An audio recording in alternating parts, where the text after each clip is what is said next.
Hello, hello! Welcome in, every mole! Hype-san, are you with us? I am with you! Woo! Yay! Yay! How's everyone doing? Are we all excited to get to know Hype-san, our local butler, a little bit more today? Give it up to pessimistic Hype! San! Patchy, patchy, patchy, patchy, patchy, patchy. Woo! So, Thank you for having me. would you like to introduce yourself? Of course, I would like to. Welcome, every mole. I am Hype. I am the butler of the wonderful Tabby Ragtan. And I would have never guessed I'd say this intro with Tabby right here on stream as well. Today's the day! I'm super happy. It's a fever dream. I'm dreaming, right? Try pinching yourself. No, I don't need that. I like that. No, I'm honestly super happy to be here, and hope this is going to be an enjoyable stream for both of us and the whole mode community. Yeah. So, some of you will know that Hype-san is also a streamer. So, we have Not a very prepared. active one though. It's so funny because he finished Persona and then just vanished. What's up with that? Poof. Let's talk about this. Let's psychoanalyze this. Poof, Hype-san. I was gone. Well, I mean, I started streaming because mainly of you. Yeah, because inspiration. It was inspiration. You and of course the other moles as well. Oh, Like the creativity that's amazing. from everyone. For example, Shiro, Hota, Tenshi, and all the great artists and all the chatters and how wholesome the community is. And I thought, okay, I'd always wanted to try it, but I never got that rush or that rush of motivation. But after watching a few of your streams and just being welcomed with open arms in the community, I was like, okay, why not? Just give it a try. Oh. And of course, Persona brain rot. So I wouldn't call it brain rot because Persona is not very brain rot game. It's very deep. is it not? It's not. It is. It is. It can be. Oh. Depending how deep you want to go into Persona. So the deeper you go, the more brain rot it gets. Oh, of course. Like, Interesting. you can only think about, and it's one game. I'm a huge fan of Persona 3. That's one game where I'm totally deep into. So now imagine if you have like the whole Persona franchise. Oh. Now then we're talking. The entire iceberg. Tell me more about Persona later. Right. Right now I have a burning question. So, so what is the difference between being inside a community? As in, what made you want to go from a person within the VTuber community to someone who is like a host, like someone who streams? What's the difference for you? Well, my streaming journey, if I even can call that, is pretty short. Of course, it's a journey. And it hasn't been too long yet. But I don't know. It depends, especially because I made the comparison with to you as well, and we had that topic a lot of times in the past as well. The creation of the community is something really special, I think, and it reflects the streamer's personality and their values in a way.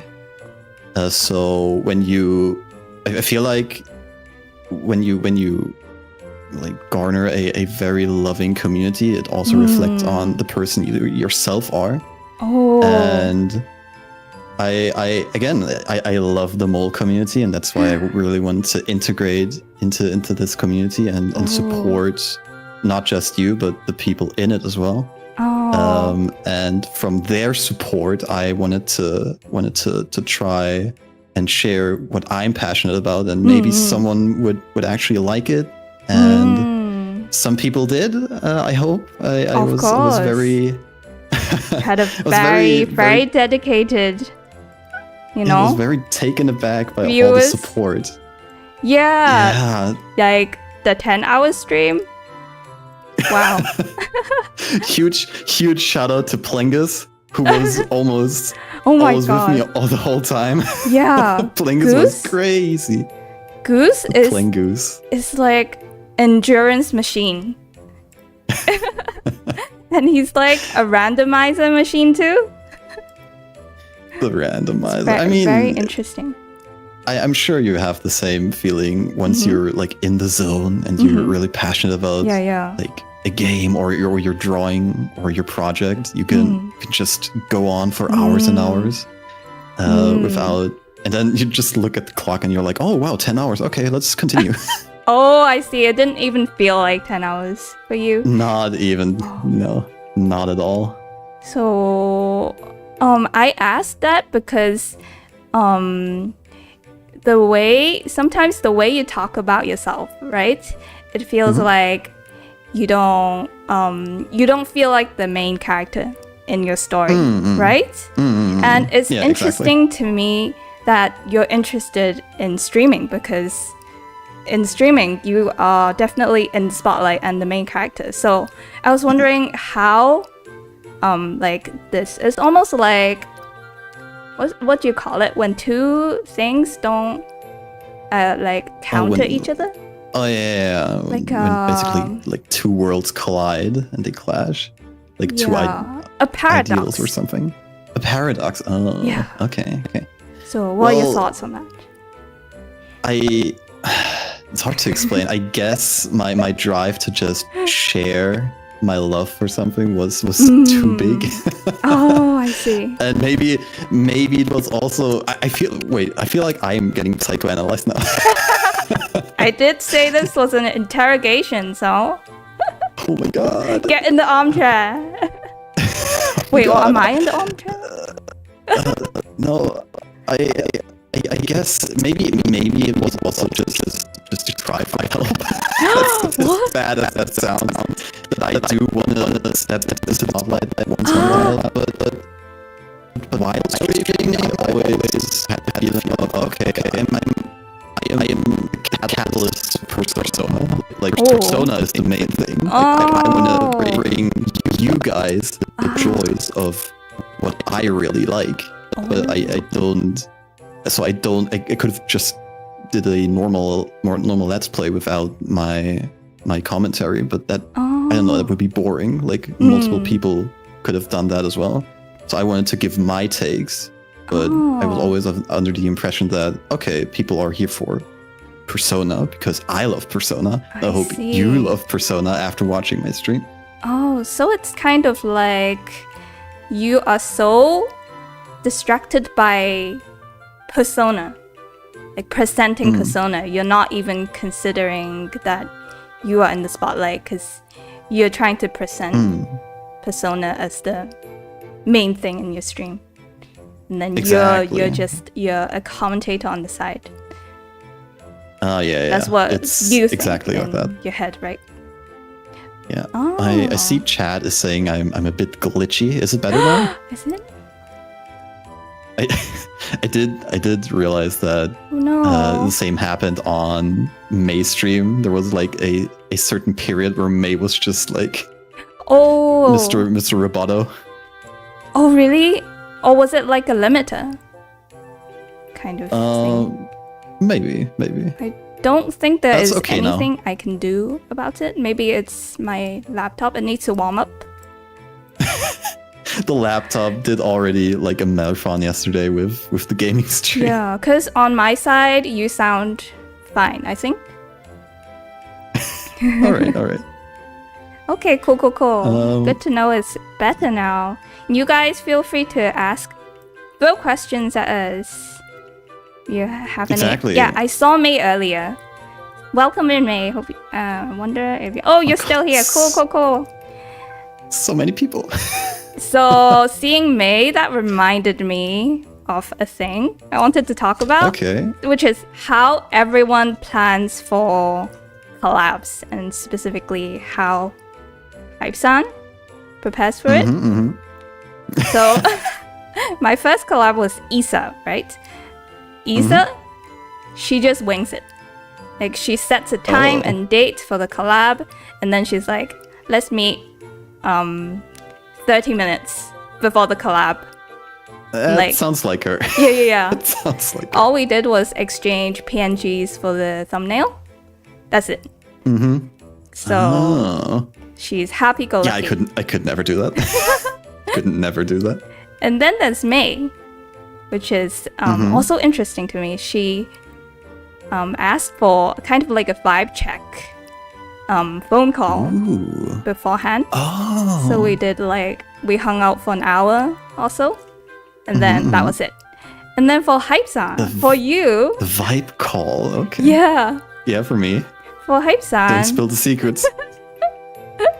He keeps sending me messages like, what do you think we should talk about? So how are we going to do this? Like, should we plan this together? Do you want to like have a chat and plan this out together? She's reading all the chat messages. No. And I felt like it was going to be like, it felt like a very high production thing we were going to be doing. But I think it's a really good thing, because I put a lot of effort into the backgrounds because of this. Because I feel like Hype-san is putting so much thought into it. I need to step up the game, step up my game. So God. that was really cool. So I put you under pressure. No, I wouldn't say that. I feel like I could feel you were very excited for it. In the Hype-san way. Not that Isa and May were not excited, but they were excited in their own way. And then you were excited in your own way. I guess it's also like something to factor in that it's my very first collab ever. True. So what's the same for my first general stream as well. Like I wanted to run smoothly without much scuff at all. So I don't even think I had like a super duper scuff moment. I noticed. I know one time I muted myself in the beginning. Like I definitely did not do that today. No, definitely not. No. And you were like, okay, now I have the chance. Tidbit, Tabby was like, oh, we can both unmute. I'll say start in chat, and then we both can unmute. And I'm like, okay, let's do that. And I'm like, she's start, and I'm like, okay. Why is it quiet? Why is it quiet? Why is she saying anything? No, I had one job. One job. How could you do this to me? But that's the Tabby I know as well. It's the Tabby experience. It's definitely the Tabby experience. So because this is like an interview that goes both ways. I also does it go both ways? Oh, does it? It goes now. It does now. So we have a lot of topics we ourselves would like to talk about, but we also have a lot of questions from the moles. Yeah. Would you like to start? We can start with the mole questions. Yeah. Let's pepper it throughout the talk. Exactly. I noticed the chat is very active as well. Really appreciate it, guys. Yeah. Love it. Love the energy. Energy as well. So I will read the questions for you. Because the first question is from me to you. What game are you streaming next? The long pondering question, what I'm going to stream next. The suspense. Is it a game even? No, it is probably a game. So one thing in my mind that's going to be streamed 100% is the upcoming DLC for Persona 3 Reload. Oh. which is episode Igus. Igus. It is. Is that Yeah, the toaster? the original. It's the toaster, yes. Yay! It's See, the I best. know. I've been watching. It's the best toaster. Yes, you have. Yeah, like you're lurking Mm-hmm. all the time. I'm like, oh my god. Stealing Tabby on duty. Yeah, the ceiling Tabby. Oh my. So yeah, that's definitely one thing I'd like to stream. It's coming out in I think September, so it's still a long way to go. Ooh. Exciting. And then I have one game in my sights that I'm really looking forward now, and it's called. Oh wait, I have to Google it. Not You don't remember the name?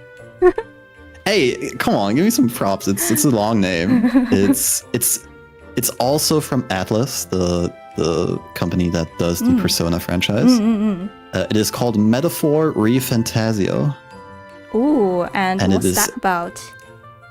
It is a fantasy RPG setting, and it has also some mechanics like the social link system, but it's also has like round-based combat like Persona, but it also has like this free roaming combat, which is like very open interesting. World?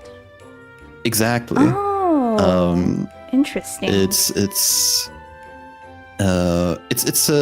don't know. I'm very drawn to the idea of choosing how you want to combat or how you want to approach combat. Oh, so there are many because- ways to approach it? Yeah. For example? So you can have like, you know about Monster Hunter, right? Yes. For example. Yeah. So you basically have the Monster Hunter approach where you just fight like free roam and you choose your weapons and games like Bayonetta or Nier Automata or something like that, where you have like free roaming combat, and then you can fluently turn into like the round-based combat, which is the Persona staple. Yeah. That's kind of crazy. I can't even imagine how that would work. Is there like a button and then you switch between, or are there places you go to? Apparently, it should be very fluent, and I'm very interested in how it's going to feel, and if it's really like a seamless transition. Because if that's not going to work, if that's like very chunky or like I don't know, takes too long, then I think that could be a big problem. I'm pretty confident that they can make their vision come true. And just the game setting, like the fantasy setting, the characters look really interesting. The art style is again, it's great.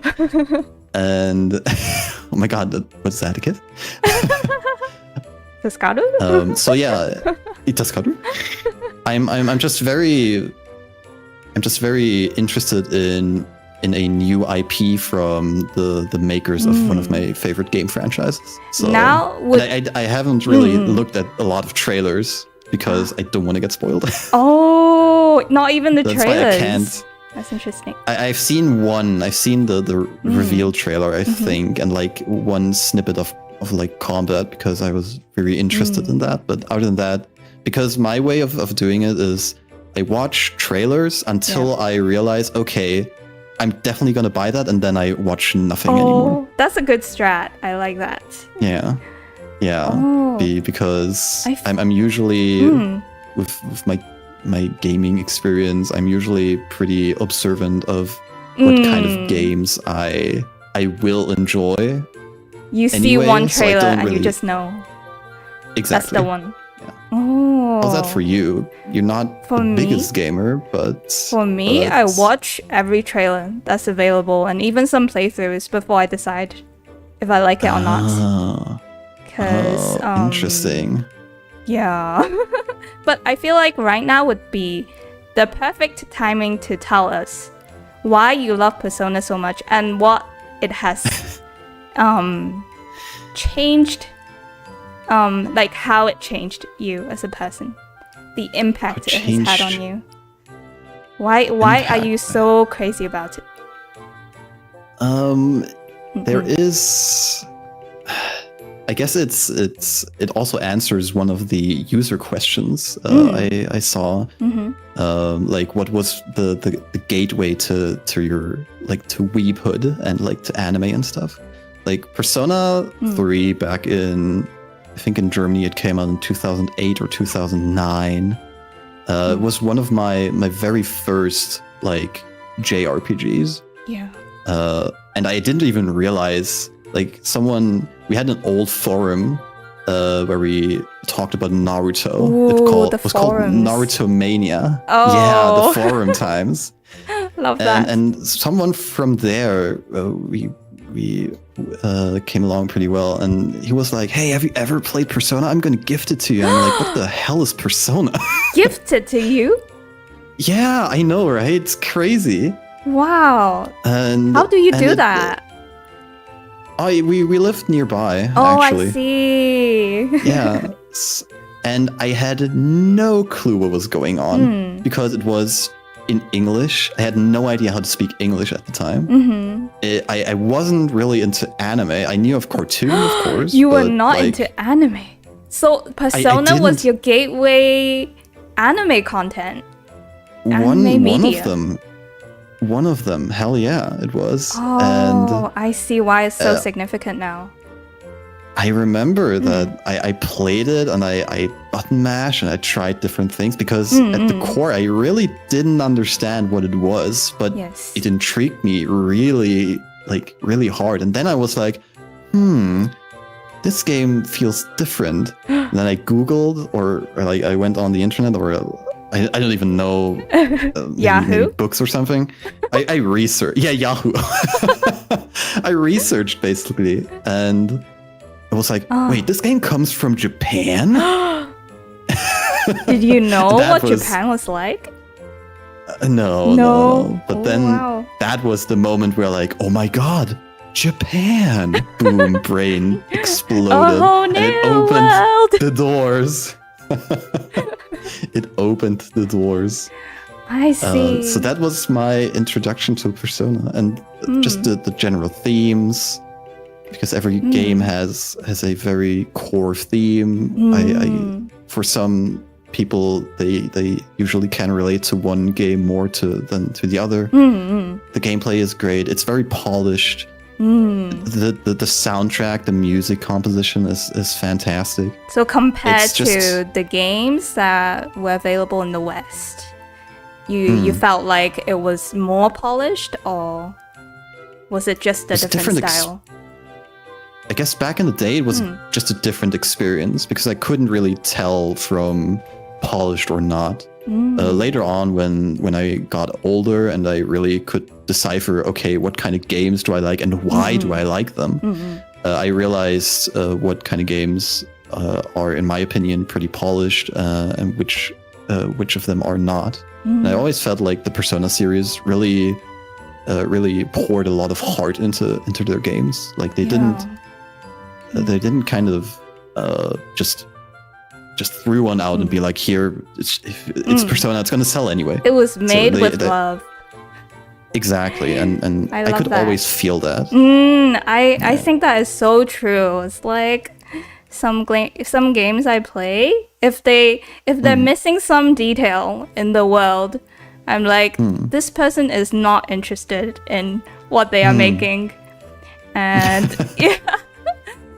that's why game dev is so difficult, because it's an amalgamation of music, gameplay, visuals, story, everything together. And if one thing is slightly lacking, you can feel it. It's not like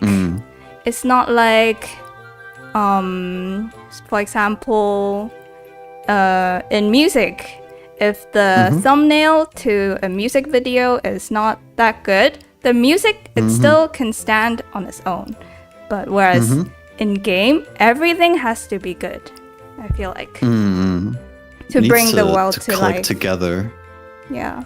That's why it's so difficult. That's a hard thing to achieve, especially nowadays, because the quality just keeps on improving and demands are getting higher. Yeah, it's and so standards saturated. are getting higher. Yeah. Like take the Stardew Valleys of the world. Like everything that came after Stardew Valley. 50 was like, Shades of Stardew.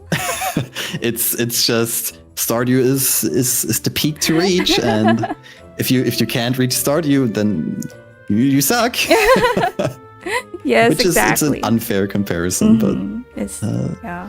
So, but do you have like like a game that was like made you realize perhaps like, oh my god, that is so polished, oh my god, that is such a high standard? That's so funny you asked me that, like as if I'm a gaming streamer, but I don't stream games. But yeah, I'm still interested in games, and it was a big part of my childhood. So I would say the first game that did something for me was Pokemon.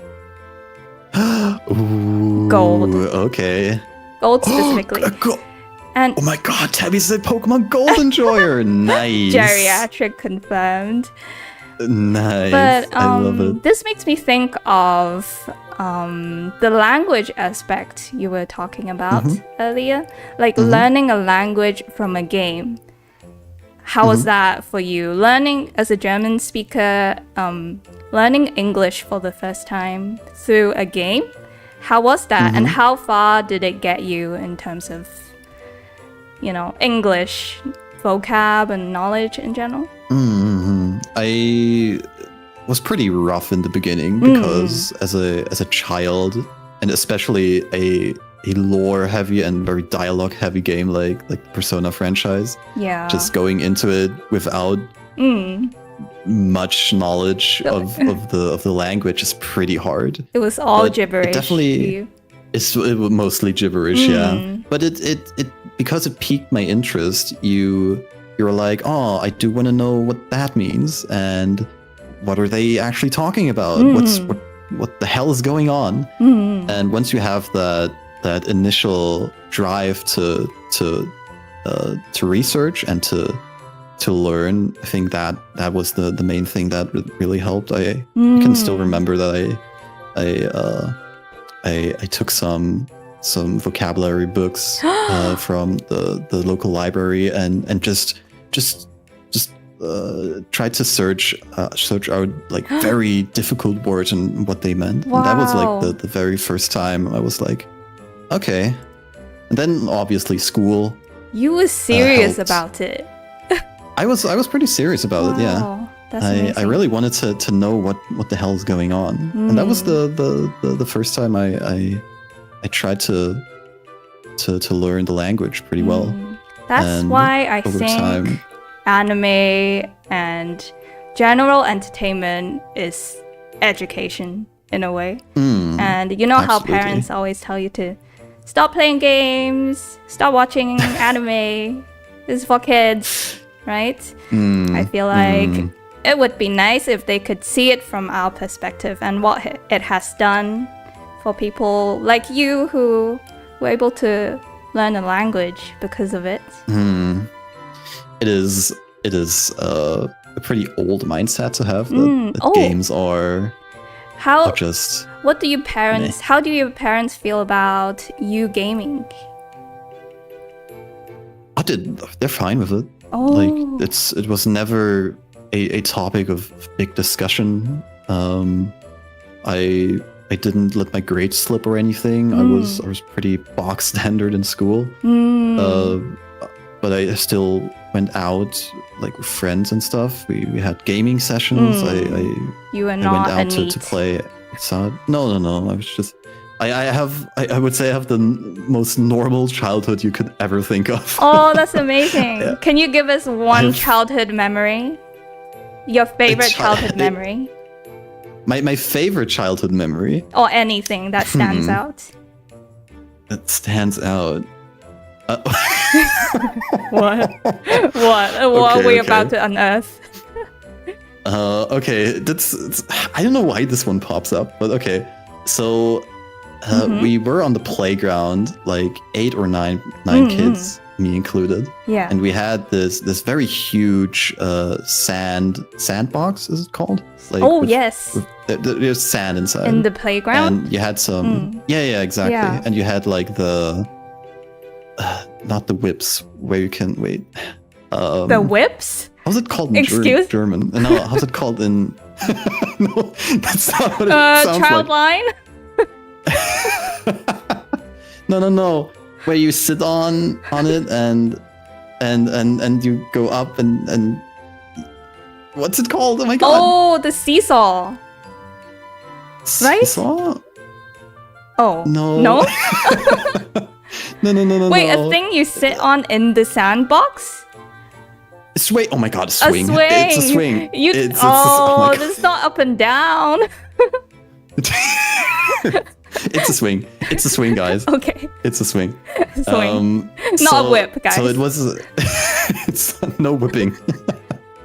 So we were like, I think like 4th grade or something. And again, this huge construction with like 9 or 10 swings in a circle. Wow, that's a lot. And we always... in a circle? It's like some summoning act. Some ritual. Can you imagine all of the swings going together? We tried to summon the swing god. You guys are trying to communicate with aliens. Well, maybe that was the plan of some of them. Oh, I see. But we always tried to like when we swung in the middle, we tried to kick each other off the swing, basically, like with our feet. So that was the game. It's like Battle Royale. This design, it is. This playground design, Exactly. you need to show me a picture. It's easier said than done. Someday. But of course. But anyway, I still remember because that was anime phase, and I really was into Naruto. Oh yes, of course. So I was like swinging and kicking, and then I was like, I'm gonna say it in English, of course, but I said it in German. And I was like, I guess you leave me no choice. I'm gonna use my special attack, Sharingan. Oh, not the Chuny hype. The Chuny hype. And then I swung so hard. And when I swung back, I got lifted off the seat and fell backwards. And I cried like a little bitch. Oh. Wow, that special attack really backfired on you. That was really backfiring hard on me. That was really fun. Did your friends react? How did they react? They mocked me. They mocked me. Oh no. They totally mocked me. Deservedly so. You were known as the swing dude. Deservedly. No, the Sharingan. I was called the Sharingan dude for a while. I love that. Deservedly so, though. That was a fun moment, though. Now that you're older, you can look back on that. Yeah, if you can laugh at your embarrassing past, it means you have grown. It means growth. Do you have one of these moments? Oh, perhaps? A very embarrassing moment. Oh, or you can maybe look onto it now and like slightly chuckle, perhaps, and be like, that was kind of fun. Most embarrassing moment. It all started on a swing. Let me think. Most embarrassing moments. That's a tough one. I think you got me. I'm not saying I'm not embarrassing. I was so embarrassing as a child. But I'm trying to think. I think... well, I feel like I used to be a very horrible kid. Like, I think in one stream I said... Maybe I was a psychopath as a kid. Oh my God. Like, we had a blackboard artwork competition where each class would decorate their own blackboard. So, like, with chalk drawings and then all the parents and teachers would come on a weekend to judge, and they would vote on which classroom had the prettiest blackboard drawing, chalkboard drawing. So I was the art Did little kid. Tabby draw? Yeah, I was already the art kid. I was about 12 years old, and I acted like I was the shit. Like, I was ordering people around, which is weird because how did I become like this, my current self? I was ordering people around. Yeah, and I even started drama. I was like, this one girl did something that I did not direct her to do, and I was like, oh my god, she ruined it. And I was proper sulking and crossing my arms, like acting like a diva. Oh my. But then we did win. So, I mean, so all thanks to you, of course. I was just having my problematic genius art director moment. The drama, Tabby. But yeah, that is probably the most embarrassing thing I can think of. Like, when I look back at myself, I just feel so cringe. Just the way you handled yourself, basically. Yeah, exactly. So yeah. Diva Tabby. that's an unexpected, right? My image of you has changed. Yeah, I think because I was such an awful kid, I got humbled so many times, and I have become the person I am today. Ooh, the drama and so did you get called out on some things? The people in my class were really nice. So the school in the UK I went to, it was like a fairy tale. Everyone is super wholesome.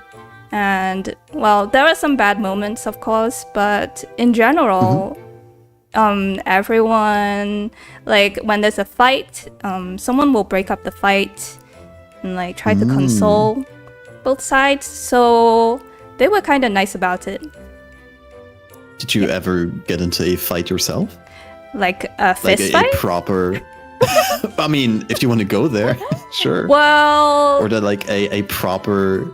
harsh argument? A harsh argument. No, I was always involved in an argument. Like, oh my god, this sounds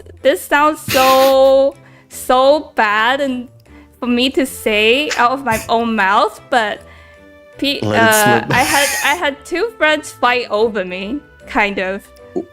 So that's the only kind of fight I remember. But the other Cantonese girl who was in the same class as me, we both went to the UK to study at the same time, and we shared a room. She would pull my hair. She would pull my ponytail. Oh, yeah. I remember that story. I think you told that one before on stream. That's the closest to fighting I have ever gone. Yeah, that's it. You've thrown hands with that girl? No, she threw hands at me, and I just took it and cried. It was just self-defense. Yeah, with tears. With tears, you combat with tears. That's pretty okay. One thing I realized is we haven't really used the AMA questions. You can just ask yourself the questions, or like read the questions on your own accord when you feel like it's good timing. All right. Yeah, just do it. Let's do a shotgun round, okay? Okay. From Chile? What is the funniest dinosaur name? Plungus McPlungus. Is that real? No. Oh. Just something I came up with. Plungus. There you go. I mean, that's fair. Ooh, Tunas. I'm interested in this. Favorite outfit or style of outfit to wear for you? Ooh, my favorite outfit. I always love when it's a winter to have a scarf and a nice long coat. Oh, classy. Like a black scarf and a nice brown. Style? Kind of, yeah. Like a nice brown coat. A brown coat. Yeah, I just love the feeling of the coat. Like with the wind, when the wind comes and it floats just behind your back. It's so I don't know, it's cool. I always feel like, damn, I'm so cool right now. Oh, the Matrix. The Matrix. You know that coat? You know how it flaps in the wind? Yeah. Main just a bit character moment. thicker. See, you have it in you. You just those are my. Yeah. I think those are not my main character moments. Those are just my chuny moments still. I haven't grown out of it yet. I mean, that's one type of main character energy. I guess so. I'm getting there. I'm getting there. That's so really cool. Is it the outfit you're wearing right now? What? The tabby hat, the tabby scarf. Oh, for me? Yeah, of course. Well, if I were able to wear clothes, Oh, it's yeah. complicated. But I like boyish, tomboy outfits, loose and comfortable, but cool, like this girl skates or something.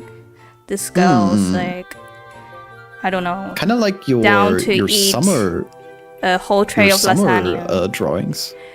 Yeah, kind of like that. Yeah, sometimes with a little bit of girly mixed in, but always Nice. balanced out with some sort of boyish element.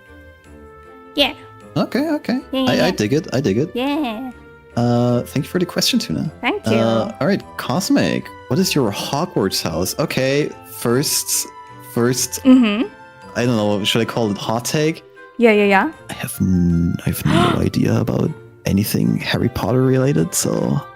Oh my god. I know that one guy is named Dumbledore.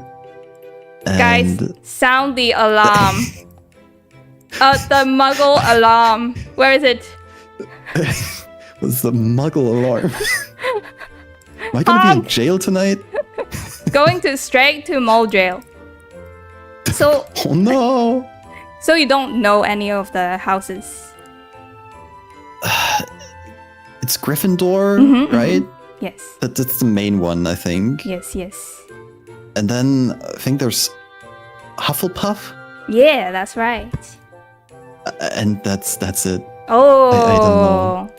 There's I don't know also. any else. I guess if I had to choose between the two, Hufflepuff just sounds very cute, so I'd go with Hufflepuff. I like that. Well, for me, last time I took the quiz, which was years ago, I believe it was Ravenclaw. That sounds super cool!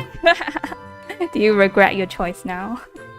Oh, I'm gonna be so chuny after the stream. I'm gonna Ravenclaw call myself with your Ravenclaw. coat. I With know, your damn. what shower was it? The Star shower? That's the star shower. Oh, Ravenclaw. Wait, so you're a big Harry Potter fan, or? I wouldn't say I'm the biggest Harry Potter fan, but it was everywhere. So, and I watched all the movies, so I know. Did you also read the books? I did not. I think I tried to read the first book in Canton in Chinese. Ooh, But then my 12-year-old brain was not into reading. So I just pretended I was reading it. I would flip through the pages and I was like, this is what you do when you read, right? You flip through the pages. But I don't think I was actually reading the text. This is what you do, right? It's pretty... Wow, reading is so fun!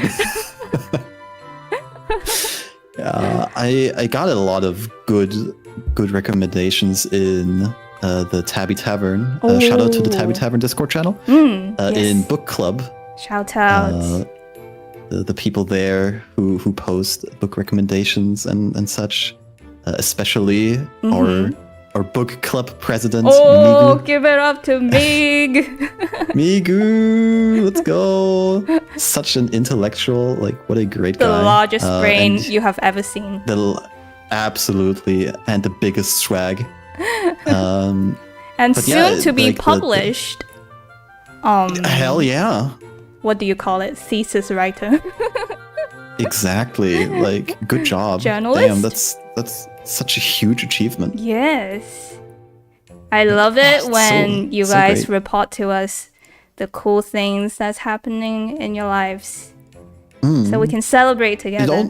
I love it. You also don't have that in every community. That's also something I really appreciated in the mole I'm network. really glad. If anyone finds a community that is similar to ours, I would love to check it out and see how things are done over there. Yeah, speaking of community, I did mention to yesterday on chat that I wanted to talk about numbers. Like Numbers? your numbers. Oh, my Your numbers. Okay. Your numbers. Sweating. Because so what I've kind of realized, because I've been watching you for quite a long time now. Very Has it been beginning. half a year? Not very beginning, but I think Almost. like your fourth stream. But I've realized that your growth in the beginning was really good. Well, And now it's kind of like the community is there. yeah. The thing you're having that other streamers don't is when you live stream is your like CCV, your currently active users who are watching. Like you have some channels, and I'm not digging any other channels, just what I realized. You have some channels who have maybe 10k subs or like even 15 or 20k subs, but who are not that deep with their currently watching users. That's You interesting. always have you always have a baseline of around 30 to 40. Oh, I didn't know that because I never look at it. Yeah, but most of the time it's higher.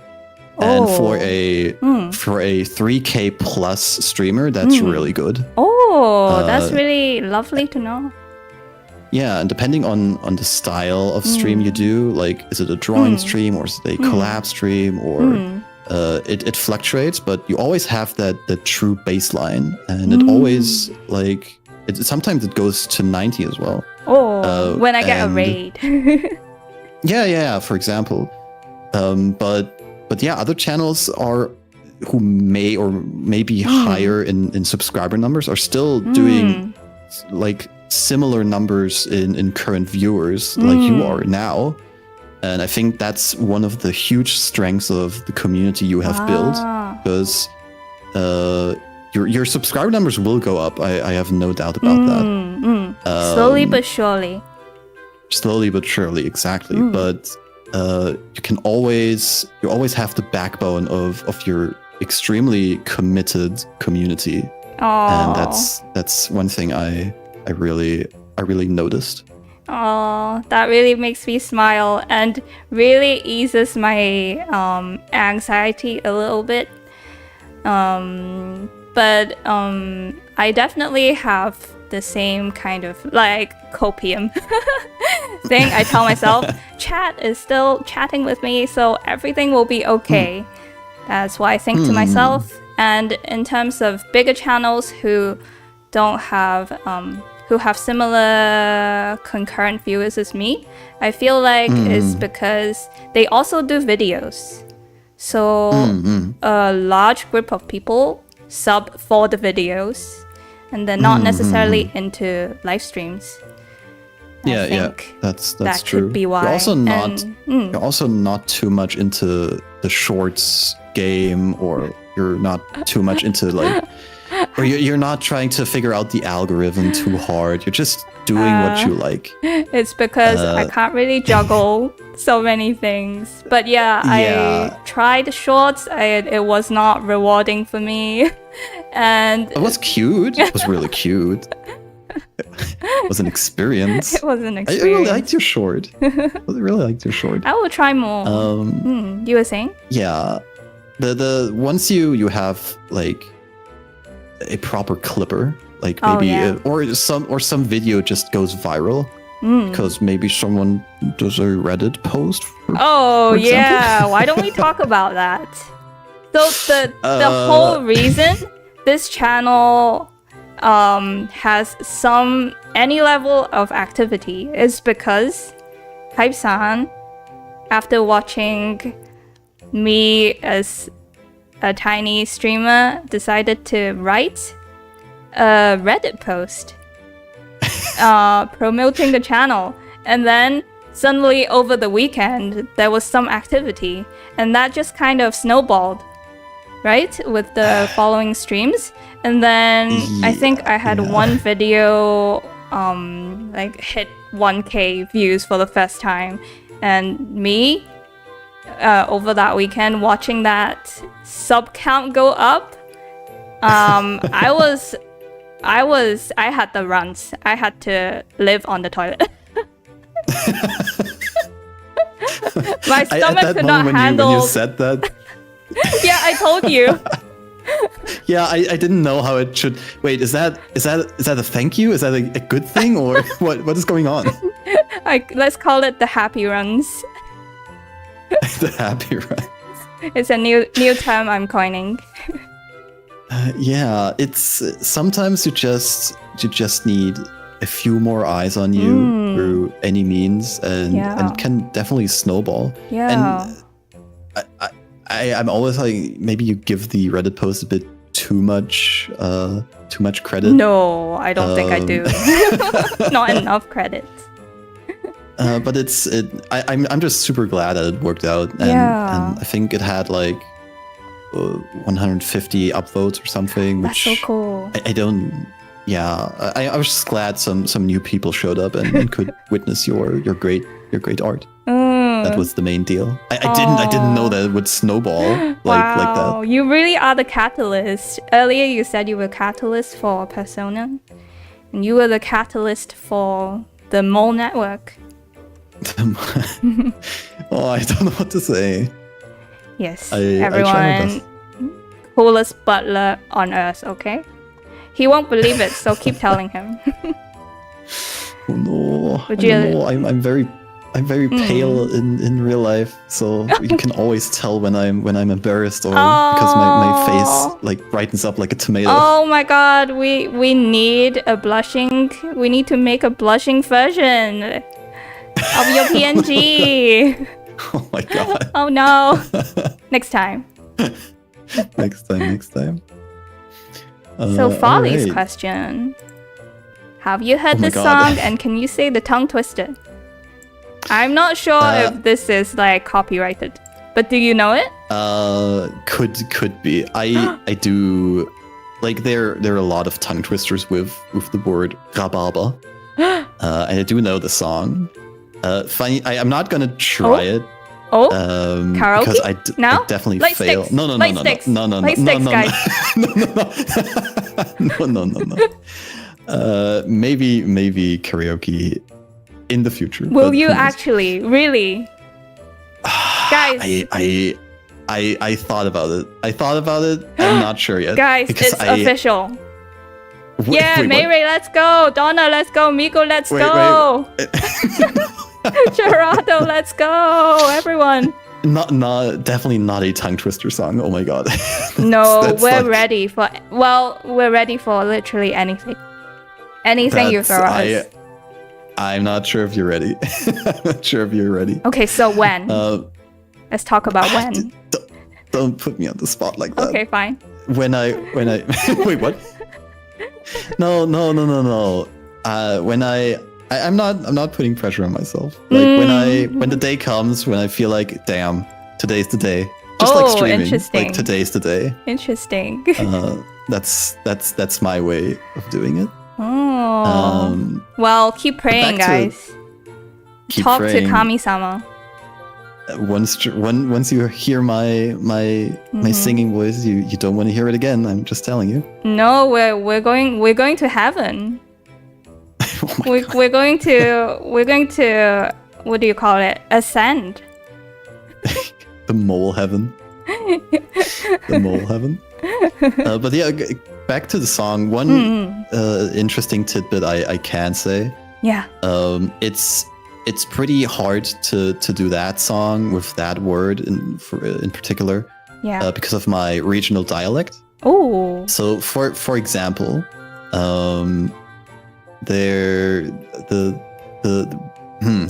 like the word Rhabarberkuchen, like I've said it in very normal German, Rhabarberkuchen. Normal in my regional dialect, it's like Rhabarberkuchen. Whoa.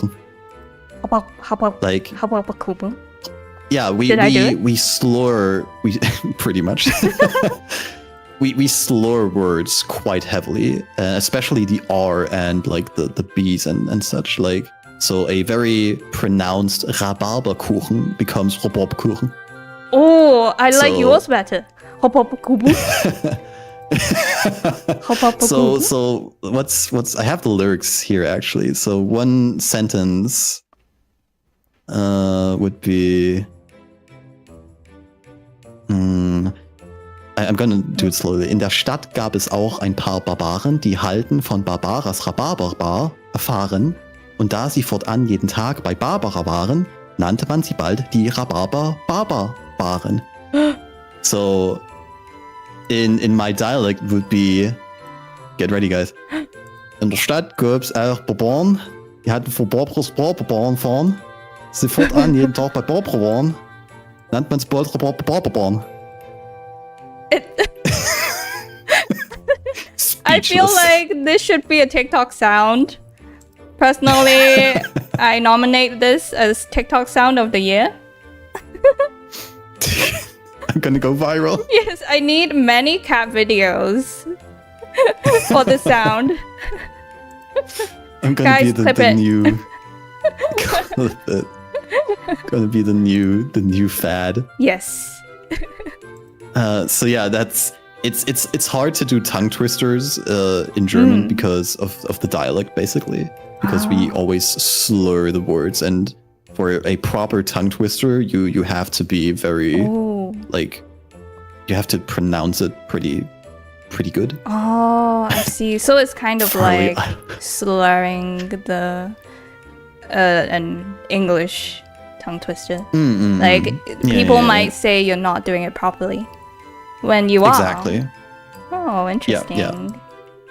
And my proper German is not the ultimate best, because again I've lived with the dialect for like, not gonna reveal my age, but I've lived for a long period of time with the dialect, so you just get used to it easily. Hype-san is an elf, guys. What? I'm an elf. Ancient but elf. Are there a lot of different dialects in Hong Kong? That's a good question. Because I have literally no idea. Cantonese is a dialect. Okay. And there are many other dialects within the Chinese language. So which one do? So wait, is it like Cantonese and then also like separated in different versions of Cantonese, or? No. I think there might be two versions of Cantonese. One type is used in China. Oh god, are we really getting into this right now? In Guangdong. You don't have to. Guangdong. I think expose and then Hong Kong has a slightly different version of Cantonese, I believe. I am not super knowledgeable. Maybe Panda Kenneth can tell us in chat. Ooh. And on top of like outside of Cantonese, there is the Hunan dialect, the Sichuan dialect, and Shanghai. I think they have an accent so cute, rather than a dialect. Oh, yeah, it's very broad because it's a big place. That's one thing I also like when I found your channel. I was also very very interested in because I've never seen or never heard a Hong Kong VTuber. Oh. And I was like, oh, that's super interesting. Yeah? Like with the rise of Hololive, you obviously have like more in the forefront, like the EN waves and the JP waves and the ID waves as well. But I mean, Hololive China was a thing, but let's not talk about that. Oh, yeah. That was a thing. But that was a thing. The more you know. But yeah, and then you told me, or you explained a bit more about like the Hong Kong VTuber scene, and that was a thing. Do you perhaps have any plans to dive deeper into the Hong Kong VTuber scene and maybe even collab with some Hong Kong VTubers? Oh, good question. So if I were to dive into the Hong Kong VTuber community, it would be required for me to stream in Cantonese. And I feel like that is going to be a very difficult thing for me to do because I have built my viewer base on English speakers. And makes sense. Yeah, that will be super tough. But in terms of appearing on a Hong Kong VTuber's channel, that is an idea I am open to. But yeah, so I would appear on the channel and then I would speak Cantonese with them. I am open to that, but I am a little bit afraid because Hong Kongers are highly critical. It's just our culture. Okay. On forums, people are, what is it? Ruthless? Ruthless, yeah. Perhaps. A lot of times people get ripped apart, basically. And VTubing is still not really a widely accepted idea yet. So I am a little bit afraid of how people will react to things I have to say. Oh, okay. So you mean different topics you may have controversial thoughts about? Yeah, for example, I grew up in the UK and I have some westernized ways of thinking. For example, I don't believe that your parent owns you as a person. Whereas in Hong Kong, some people do believe because your parents gave birth to you, they own you in a way. And you have to, do what they say. It's called Haosen, which is really interesting. Tiger? Is it tiger parents? Kind of. It's this concept where you have to give back to your parents because they raised you. And this term is very interesting because it does not exist in the English language. So it's difficult for you guys to even imagine what it's about and how deep it goes. Because it's a unique thing about Chinese culture or Asian culture. So yeah. Oh, damn, that's heavy. I did say we're gonna go into child trauma, but filial piety. Panda Kenneth says it's called in English. See, that is not a very commonly used term. Never heard about it. Yeah. Damn. Okay, that's. You were saying? How do you feel? About this topic. As a box standard European, who again probably has the most normal childhood anyone can ever have. I always had the impression, or have the impression, that I was raised pretty well. That's great. the values my parents in what's it called? My parents gave me. Instilled? The values my parents instilled. Perfect. Instilled upon you. Thank you, sensei. The values they instilled upon me are treat other people how you yourself want to be treated. That's, I think, one of the things I always live by. So try to meet people with respect and courtesy, and that's it's I'm not saying I'm perfect. I made a few mistakes, like or a lot nobody's of mistakes. Yeah, in the past, but I always try to go back to that philosophy and remember, okay, what was that? If, for example, if I was rude to someone, or like I made a huge mistake, I was always thinking like, okay, try to imagine yourself in the shoes of the other person now. How would you have felt? Like, and I feel like it's just a point of trying to remember that fact over and over again. So then you can really try to improve yourself as someone who you yourself respect as well. That's great. That's, one of the things I try to stick to too. And I feel like a big part of maturing is gaining the ability to look at something from somebody else's perspective. It's like opening your third eye. I feel like when I was really young, I was not able to do that.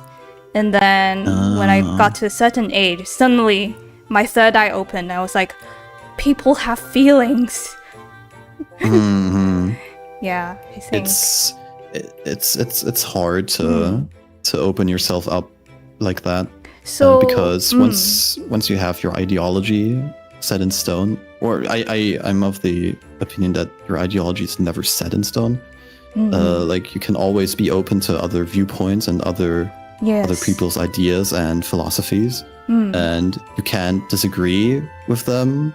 But you can also, at the same time, agree with other points. So you pick and choose, and you integrate some opinions someone else has, and be like, hey, I never thought about it that way. Yeah, that's a good way to think. Yeah, and integrate it into your own mindset. So you can always improve yourself. That is how you make progress. How we make progress as the human race. To realize, there's a different way to approach this thing. Definitely. Yeah, this brings me to a topic we talked about before, which is having opinions on the internet. How do you feel about expressing one's opinion on a platform, for example, Twitter, YouTube, hot takes? How do you feel about that? I don't wanna share my opinion. Well, no, I'm kidding, of course. You have to be careful. Yeah, is what I'd say. And you have to think to yourself: is my opinion always needed to be on the internet? Is my opinion always needed in every conversation I may or may not be part in? Everyone can have their own opinion, of course, but do I need to integrate it in every corner of society? It's like, especially Twitter. Yeah, Twitter can be super toxic, and I've always, before starting streaming, I've always mostly avoided Twitter because valid. Once you wise, because once you reach a certain what's it called, follower count or something, you see, like, especially these political Twitter people.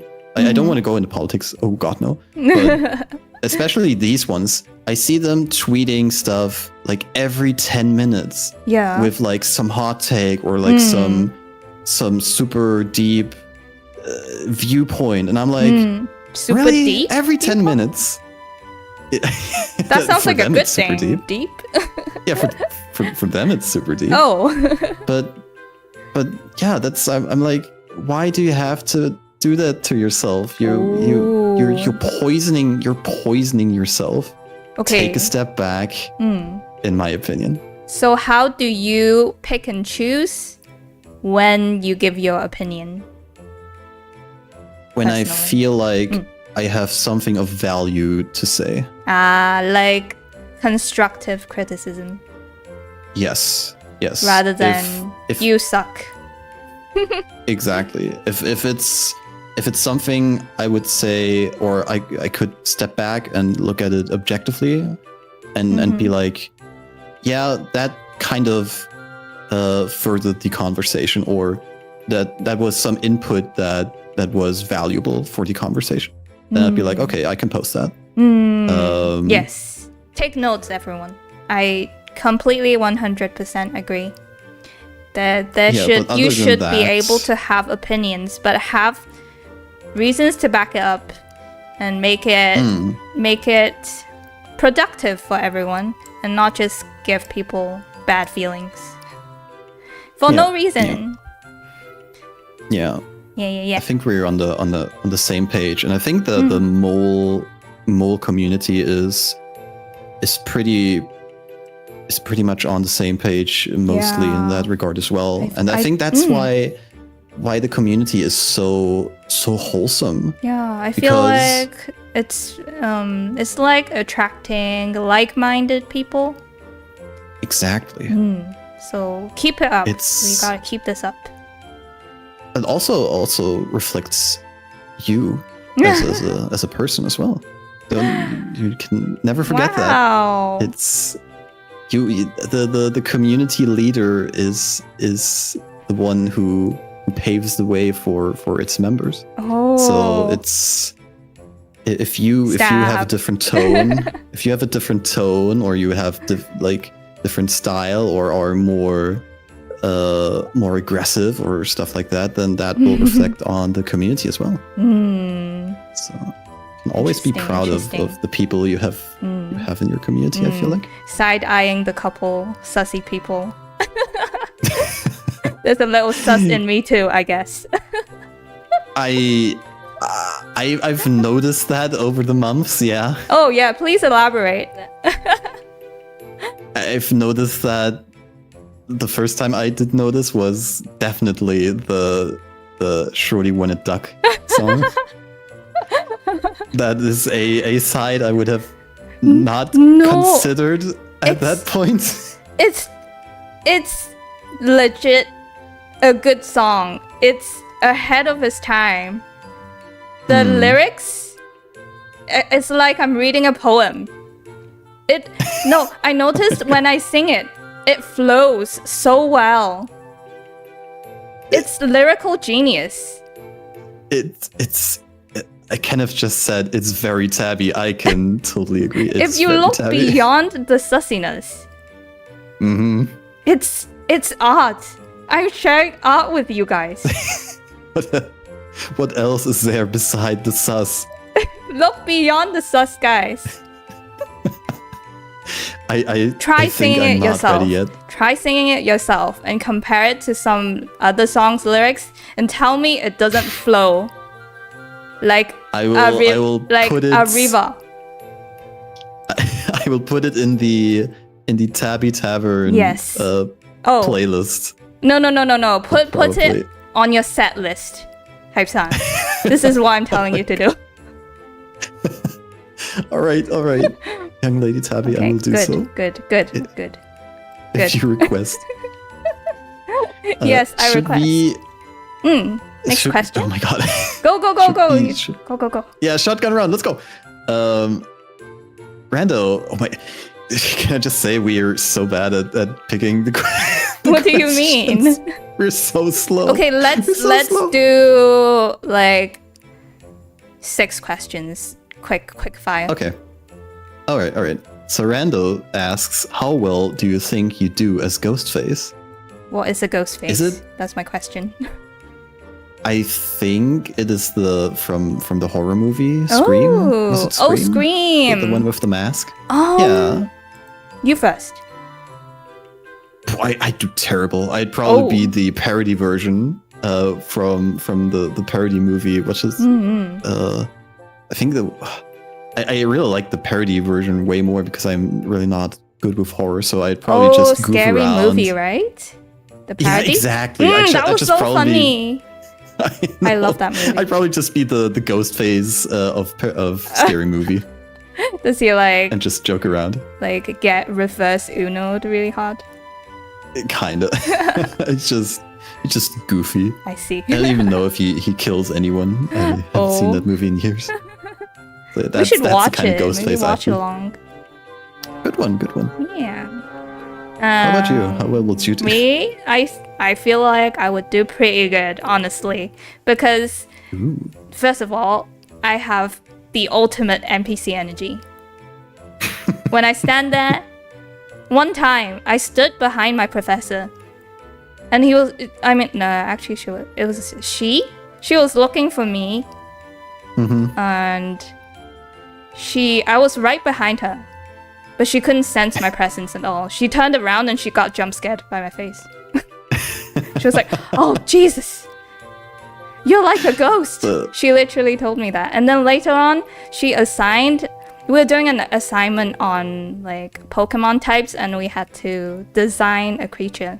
And she assigned ghost type Pokemon for me. I was like, thanks. Wow. Thanks, Prof.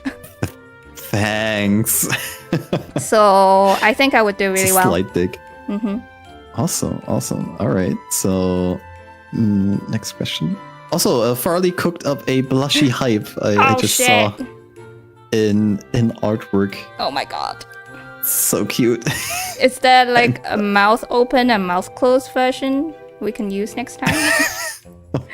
Interrogation part 2. Interrogation part 2. Well, if we go with that pace, we definitely need a part 2. Yeah. Okay, I will read the next one. Would you rather have enhanced senses but lose 2 limbs, or enhanced strength and dexterity but have a bad sense of smell, sight, touch, hearing? Great question from Hota. Well, that's You a go complicated first. one. Enhanced senses but lose 2 limbs, enhanced strength and dexterity. Oh, I already have bad sense of sight and hearing. Ah. So maybe the second one. Enhanced. I think the second one because I'm halfway there. I'd go with. Also, I need to I'd draw. rather have enhanced senses and lose 2 limbs. Oh, interesting. Do you I not feel feel like you'd be- that would be overwhelming to have sharp senses? I think it would be more overwhelming. But yeah, overwhelming, but very handy as well. I feel like you'd just if you'd get used to that, the enhanced senses, you could still function pretty well with 2 limbs missing. Oh, You just which have to 2 limbs? just that she doesn't specify that. What would you specify. choose? What can I choose? If we're going big limbs, I guess like arm or leg. Yeah, arm or leg. I cut off my legs. Oh, I'd cut off my legs. I I can can function without 2 legs. Not With the you would not technology give we up have one nowadays. No. Oh, Arm is too. I'm just thinking efficiently right now. Can you get prosthetics if you lose both your legs, or is it just one leg only? I'm sure there are prosthetics nowadays where you can function like when you have both of them on both legs. Oh, really? That's really Sure there are. awesome. That's amazing.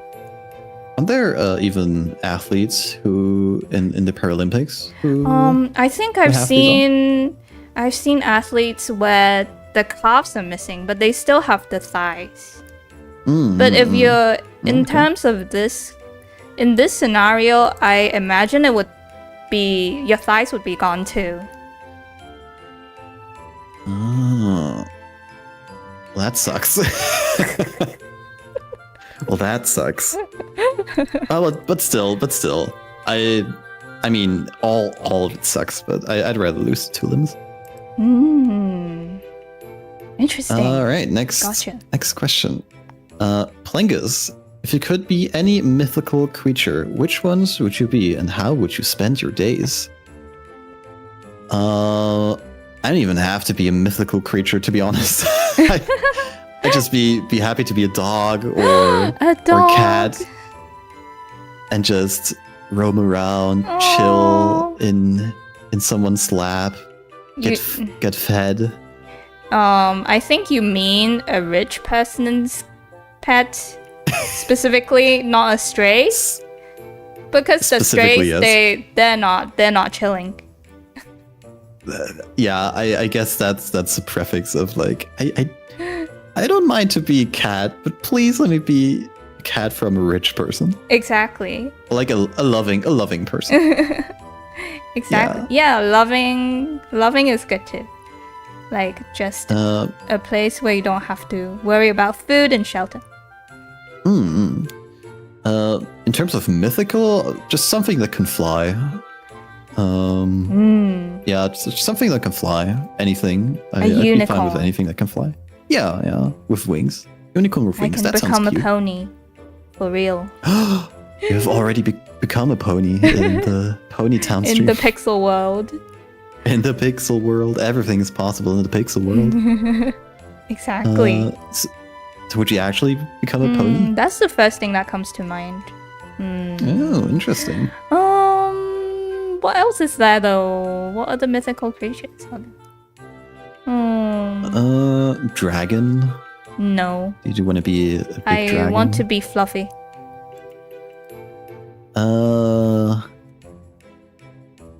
Okay, that seals the deal. I am a unicorn. Yep, we're gonna be unicorns together. Yay!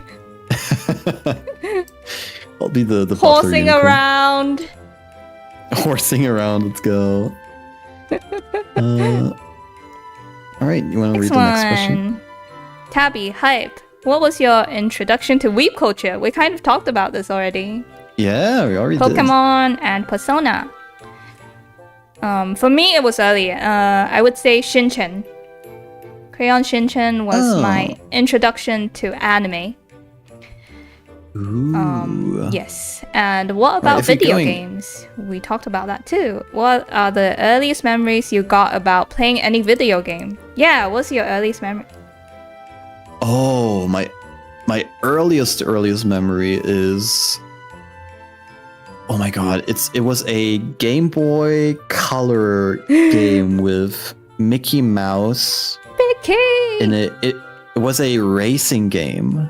With Disney characters on the Game Boy Color. Oh. And I got gifted the Game Boy Color like in first grade in school, I think. Lucky. And I took it with me when we went to lunch in school, and I pulled out my Game Boy Color, and everyone was like, "Oh, that's so cool!" Oh, hype. And then I was like. Yeah, I was like the coolest kid. Yeah. It's like the coolest kid. I love that for you. Wow. I guess it just need a good piece of electronic to get friends. Status. Status. Kids. Oh my god, kids are brutal. Oh, that can be. Did they try to borrow it a lot? I feel like they would. Someone to this day probably still has my version of Pokemon Crystal. No! What about the console itself? Did they try to borrow that? Yeah. We did borrow a lot. Like we traded around because not every kid could or did have the Game Boy, or like later on the Game Boy Advance. So we traded and we all played like Pokemon together and stuff, and like we did it like, oh, you can take it home with you for one day, for one night, and then next day at school I'll get it, and it just go around. We all shared. It's nice. That was pretty... nice of you to share. I would not. Oh, it's so nice of you to share. I would not. Just being real. Yeah. That's fine. For me, my earliest memory involving games was clearing a knockoff version of the Mario game with my friend. A knockoff? During knockoff summer version? Yeah. Oh, damn. Yeah, in Hong Kong. Not even the real version. Yeah, you could very easily find knockoff cheaper versions of games, and this particular knockoff version, they replaced Mario with Pikachu. So that kind of made it extra cool, in my opinion. Actually, that sounds pretty fire. Yeah. Especially as a little kid. Yeah. If you're like crossover collab between Pikachu and different characters. What the hell? Yeah, and I cleared the game with her. It was my biggest video game achievement. Max gamer. This is why I'm such a great gamer. I mean, to be fair, the times you always say that you're not really a gamer and such, you're doing pretty well with the games you do play. Oh, really? Like the honestly, the Cuphead one, pretty impressive, not gonna lie. In Isa's defense, I was able to figure out my keys. Like, I customized my keys so they feel good in my hand. I don't think she had time to do that, so... But I will take the compliment anyway. Even if we were on journalism mode. Easy mode. It's a hard game, guys. It is a hard game.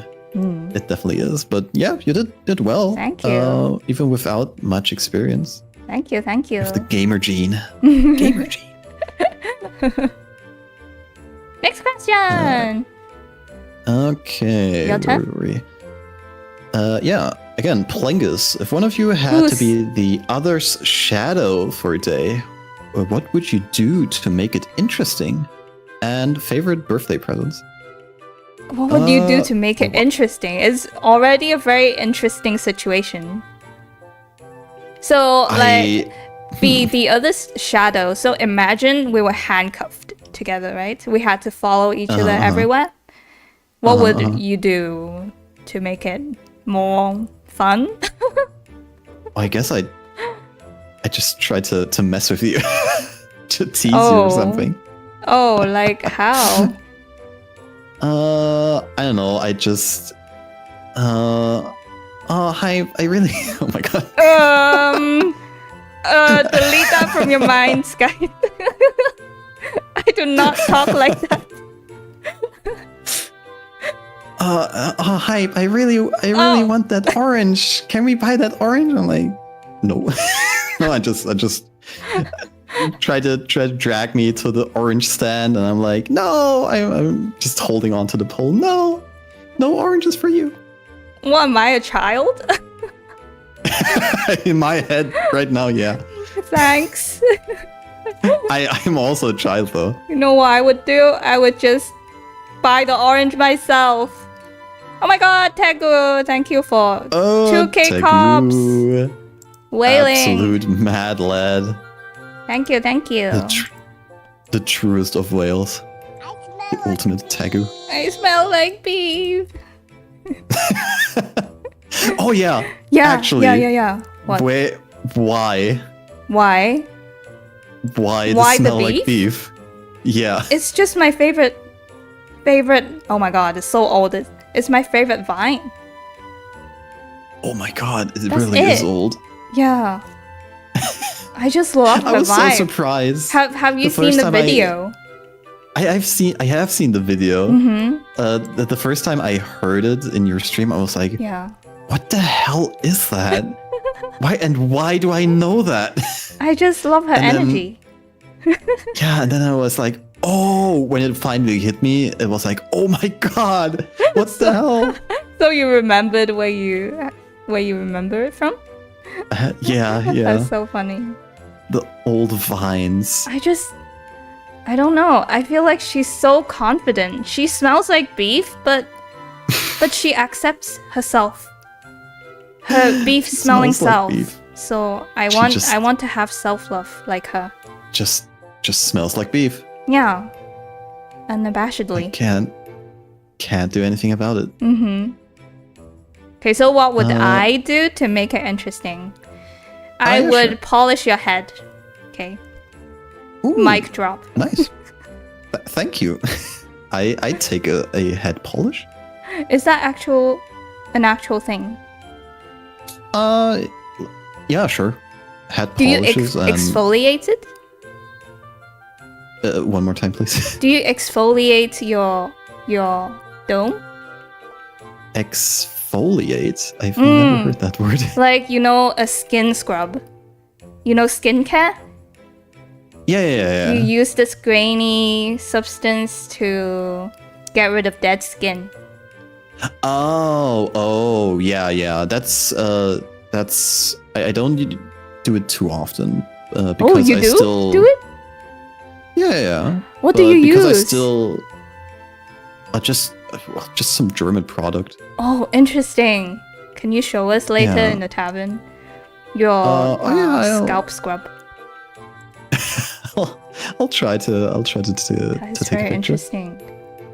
But yeah, because I still even with popular belief, I still have hair. I don't have like a shiny bald head. Oh, I still do grow it a little bit because, for God's sake, I'm not gonna shave my head every day. That's just too yeah, much it work. grows very fast. Yeah, so I still have a bit of hair from. It's like a beard, like a 3-day beard. Is that a thing? Oh, I see. You could say I have a 3-day hairstyle. Oh, So it's a bit of hair, but so I still take care of my head with like normal shampoo and stuff. Even if it's shaved freshly. to get rid of just the oil. Exactly. So that's pretty important. Oh, cool. So yeah. How I about think- you? How do you deal with What? your bald head? Hey. Well, I remove my wig every night. That's one way to do it. And I kind of just, rinse it every day with water. Yeah, Hygiene, basic personal hygiene. Yeah. pretty good. Pretty good. I think you have a great head. I don't, the shape, the shape of your skull, like you're perfect for this, for displaying, having your skull on full display. You have a good, nicely shaped head. That's what I'm saying. It's a compliment. Do you mean the drawing or me? No, you. Okay. Because some people, they have flatter heads and it doesn't look as good when they're bald, but yeah. Okay. Yeah, I did mention that I found some old pictures of me with hair. I did want to send them in the tavern, but last minute I was like, nah. Really? I think we would all love Yeah. to see it, but whenever you're ready. Whenever I'm ready. Whenever you're ready. Yeah. One more question, perhaps, and or we can just we haven't even One more. Tabby, we haven't even gone. We haven't even Oh, we gotten haven't to the gone list. to our main. See, I told you we have so much to talk about. It is Okay, crazy. let's just dive into it then. So, okay. What do you want to start with? Indie versus corpo let's see. VTubing? Oh, sure. That's an interesting topic. It's an interesting topic. So, do you prefer indie or corpo VTubers, and why? I'd actually let you to do the first thoughts for now on that question, and I wanna, because I do know your from what you've said a little bit of your stance on it, and I think I have a different opinion. So it's gonna be interesting to counter that. Oh. So what is your oh, I'm sorry. What would you prefer, or from your streaming experience, would you stay indie or would you go corporo if you had the chance? Do you see any benefits or disadvantages in either of them? What do you think? I think first of all we need to define what I consider corpo VTubing. So for me, I would say Hololive, a company like Hololive, because there are many other VTubing companies that have less restrictions. But let's just say we're talking about something like Hololive in this setting. And personally, I don't have a preference.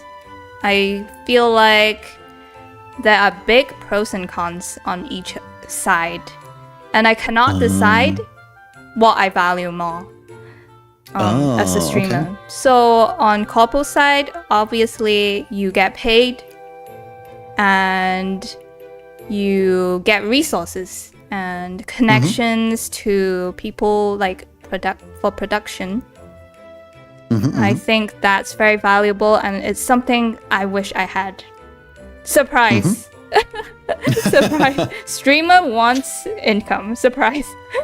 Wow! Oh my god! What a hot take to make. But on the other side, there are so many restrictions.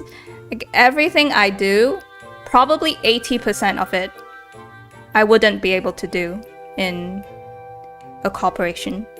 For example, group draw with you guys with viewers would be bonked, gigabonked. What else? Like having a Discord community, not a thing in Hololive. So goodbye Mo Network, right? And sussy songs I want to sing, bonked. Like weird songs, because you have to get permission for every single song, every single game you want to play. Like I don't think I would have been able to play Fields of Mystery demo. I feel like they would have turned it down. So it feels really restricting for me, and it takes away a lot of the things I want to do as a streamer. So I don't know if it's worth it. Okay. Yeah, that's my point of view. Okay, interesting. I think, and I mean that's interesting that it's coming from me, but I feel like you're looking at it a bit too pessimistic. Pessimistic Tabby. Pessimistic Tabby. I have. You're optimistic hype now. It's. I mean, Hololive, for example, is like the A grade. It's like the standard to reach, I guess. Yeah, the standard. But I feel like especially with the newest EN waves and stuff like that, they can be pretty unhinged as well. Like weird, as for example, you said weird songs in their karaoke streams. They are unarchived. They can choose some pretty random stuff. Hasn't Fuamoko also like this have they this weird feud with Kendrick Lamar or something? What? Like I am not aware.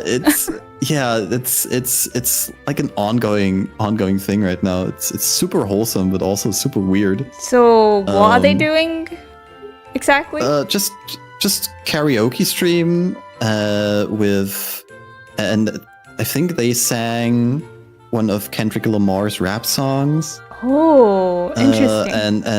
And the community kind of picked up on that, and they made memes. And now Kendrick Lamar like said "bow bow" in one of his songs. I have Really? honestly not much of a clue. I didn't know. But it's just things I heard about.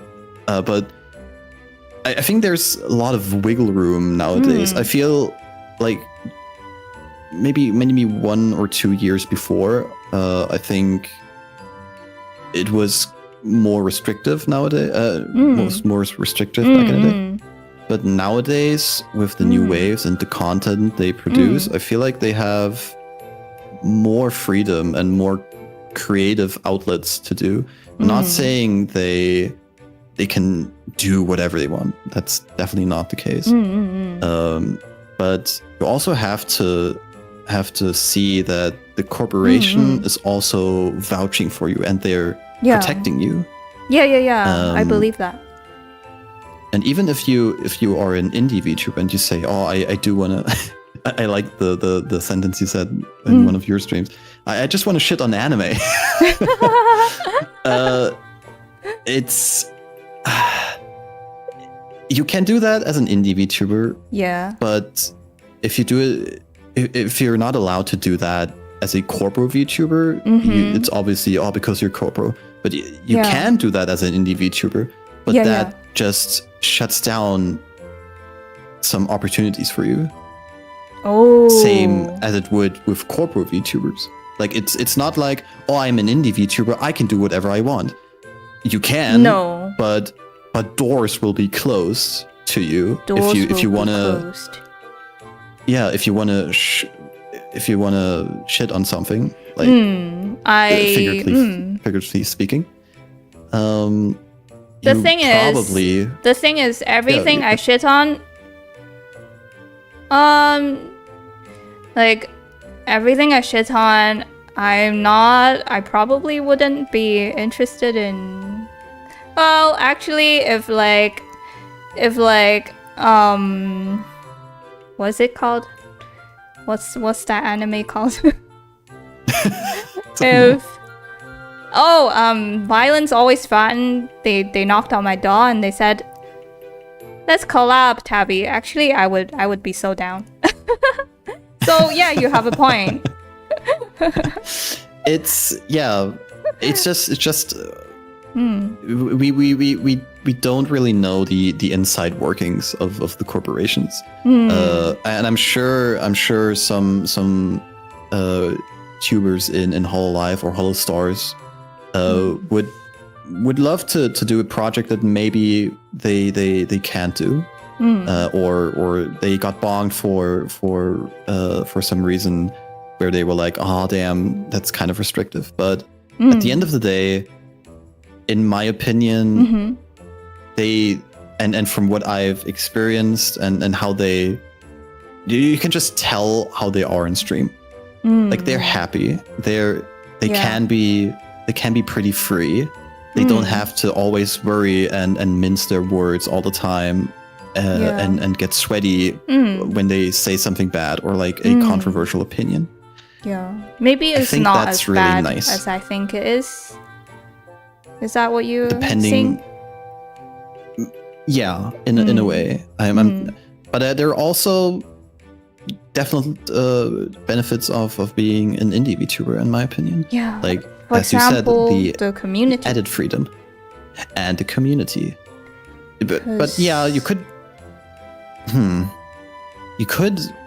That's like... I don't think it would be that big of a problem to create your own community, even if you're a whole life VTuber. Yeah, maybe it would just work in a different way. Like, the community will live on Twitter hashtags.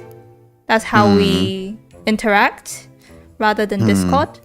So it's still interactive, but maybe less. Well, given the size of the community as well, and there will come the day where perhaps you might not be able to watch the chat because it's too fast. I remember one of your earlier streams, like the earliest streams, you were always like, when you still had like 3 or 4 viewers who were always like, I kind of like this. Like, because it's very close. I can read chat. It's such a comfy feeling. I do remember. That was one thing I was pretty bummed about. Once the ball got rolling, I was like, oh my god, is that already too much? That's pretty sudden. Like, how will she handle that? But you did super well. Oh, super well. I'm glad I'm doing okay. But I do remember that feeling of having moments of silence where I could just conjure up some random thought in my head. I think now it's a little more difficult because all of the silence is filled. You know what I mean? Like, back then I would just let some random thought float into my head and then we would talk about it. But now there's less opportunity to do that. Yeah. So what do you prefer? Do you? I mean, it would be kind of weird for you to say, "Oh, I don't like having a huge community." Blah, be gone. but do you sometimes have it in your mind that like, I wish chat would go a bit slower. I could just have more one-on-one time with chat, or do you prefer it like how it is right now? Is it a good middle ground? I think I am more frustrated with myself, like not being able to look away from chat and just, let take off the training wheels, kind of, and just trust in my own brain to come up with something interesting to say. I think, I would want to better myself instead of being like, oh my god, guys, you are chatting too fast. Because I don't think that's the right approach.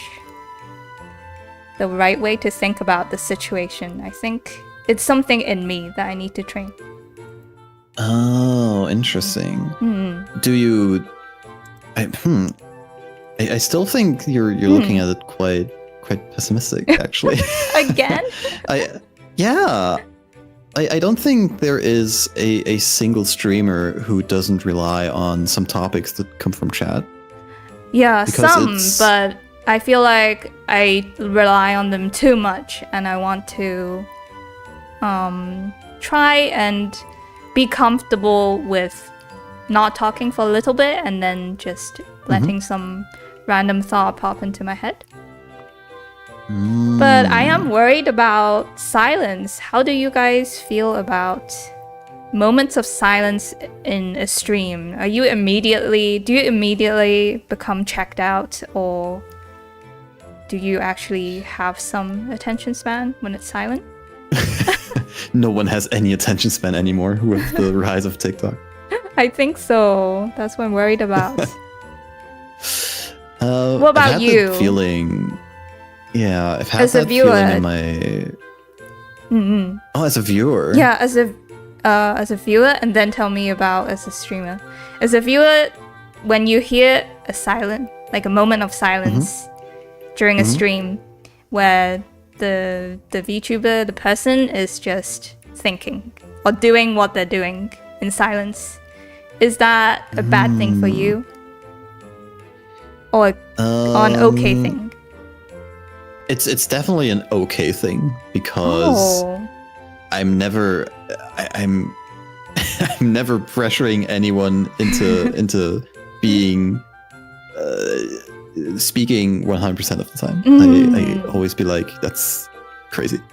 I feel like nowadays with the technology of the VTuber models, you can downplay that silent time quite heavily by expressions and emotions and stuff. So when I'm drawing, I gotta be like...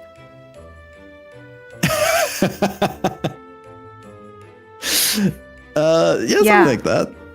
To fill something the like silence. That. I see. Exactly. Okay, taking notes. I like this. So... Thank you for the life hack. Life hack acquired. You just... I guess it's just your own style. You just find your own style, how you yourself deal with these situations.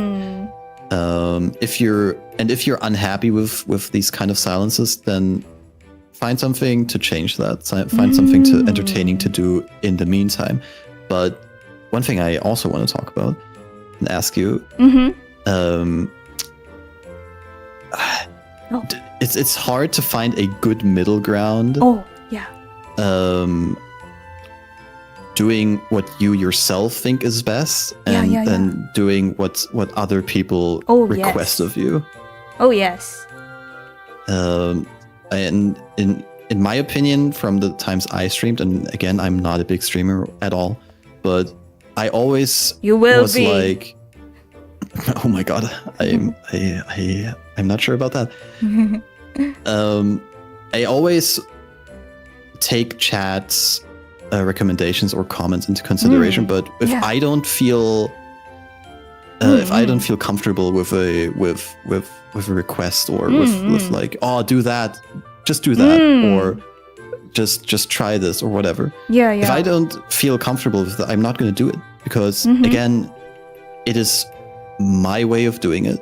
I'm not slamming it down immediately. But if I don't think it's suitable for me, or I don't think I like the way that I should do certain stuff, I'm not going to do it, because it's my stream.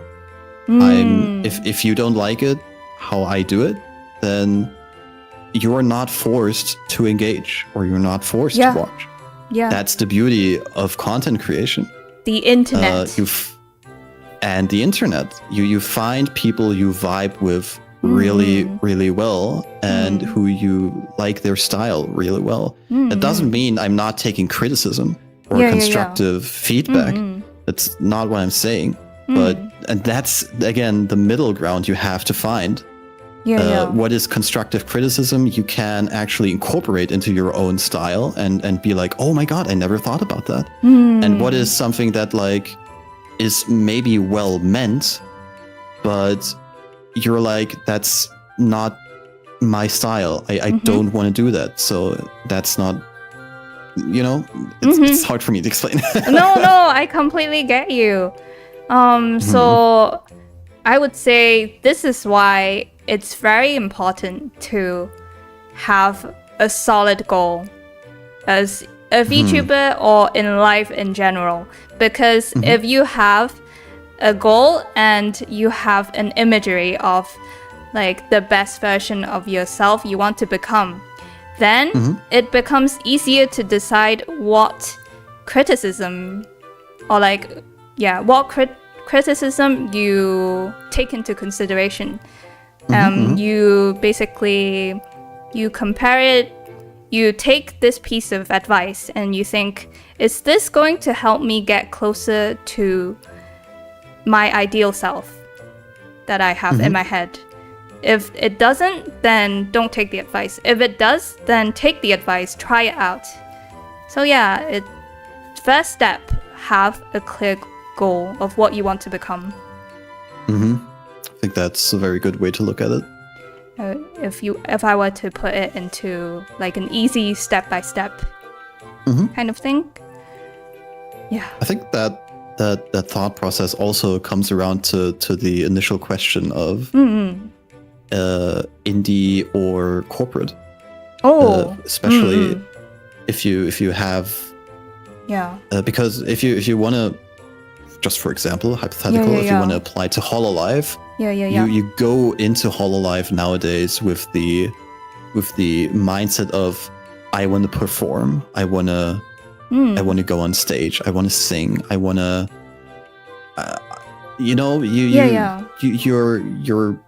you already have a basic idea of what's going to be in your day-to-day life, like sponsorships, like different all kinds of different activities. And one main thing, of course, is the performances. Like, you wouldn't apply, or perhaps you would, I don't know, but usually in my head you wouldn't apply to Hololive if you'd be like, oh, but I really don't want to go on stage, I really hate concerts. Then maybe Hololive isn't your cup of tea. So setting your or having your own goals already in your mind, in the back of your mind, is definitely a huge step into choosing if you want to go into a corporation or if you want to stay indie, and if you want to go corporate in what kind of direction you want to take your career. Oh, that's interesting. What about yourself? Me? What is your image of your ideal self in terms of, well, it can be in terms of streaming or general life. What do you want to become? That's a very great question, but a very hard one to answer, because I feel like that's going into like the what's the meaning of life kind of way. Not gonna lie, I have it on my list. Okay. Question for you. Now, the deep questions. In terms of streaming, I just want to, for now, share stuff I'm passionate about. That's one main thing. That's why I'm streaming so little, or like I could, for example, I could stream like random games here and there, or whatever. But I wouldn't be really super passionate about that. If I do content, I want to be passionate about it. I want to have drive to do that. I want to have fun doing it. And unless I don't feel 100% that would be fun for me, then I don't feel like doing it. So that's one point.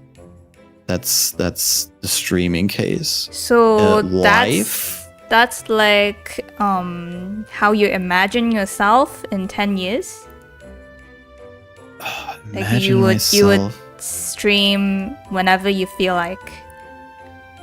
Oh, I don't even know if I'm gonna stream in 2 years. No, I mean, who knows? Hypothetically, if you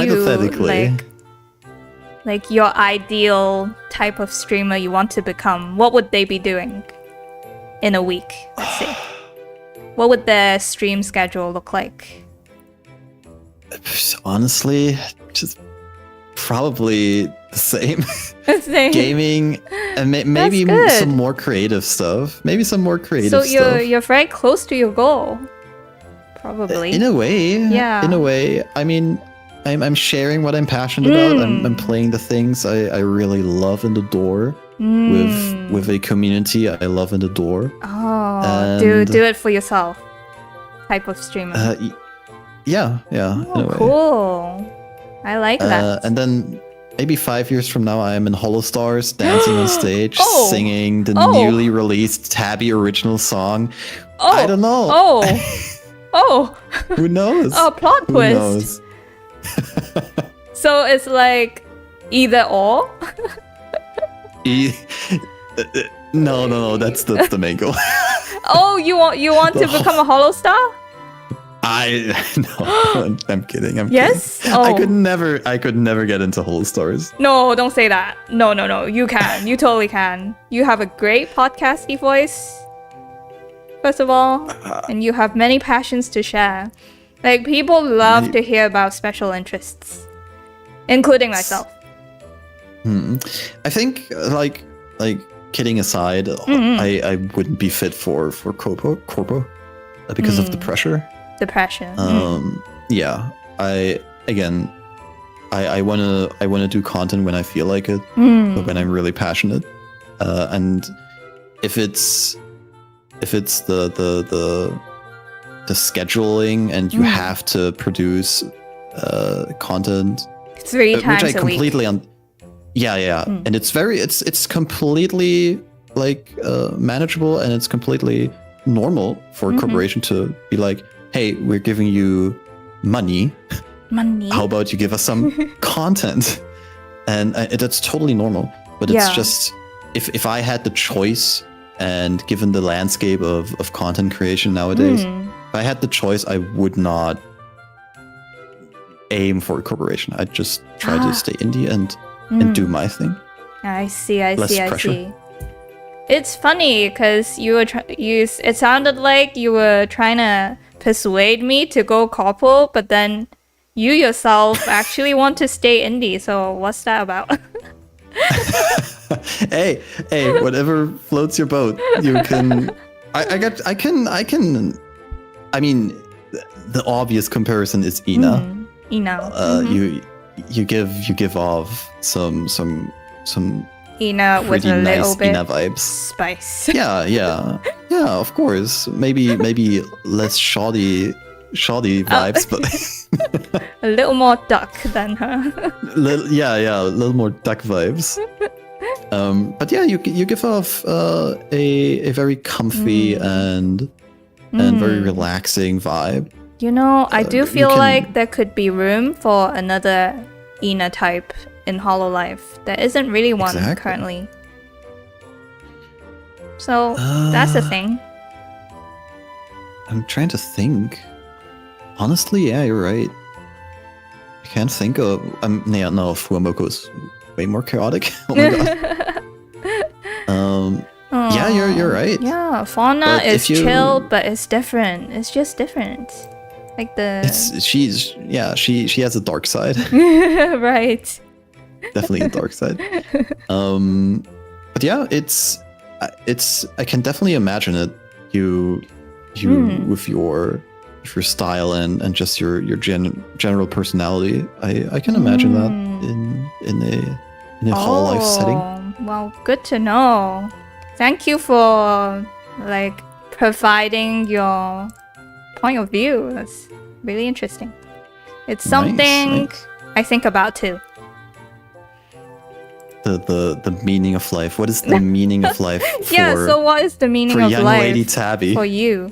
I already answered this question. There is no meaning.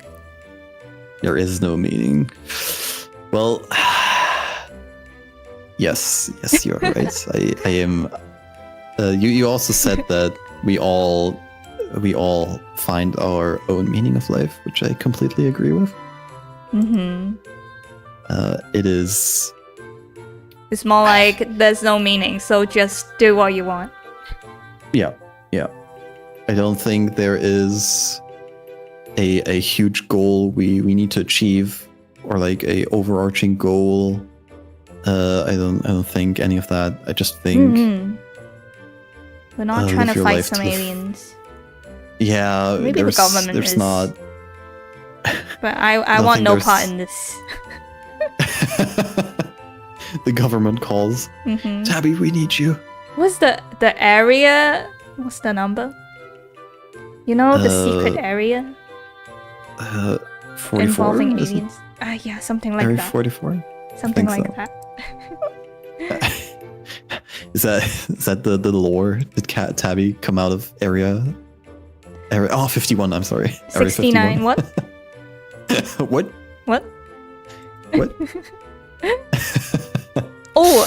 We have another big topic. Shall we get into it? Of course, I'm all in. So, how do you think a VTuber or a streamer should handle viewer to streamer relationship?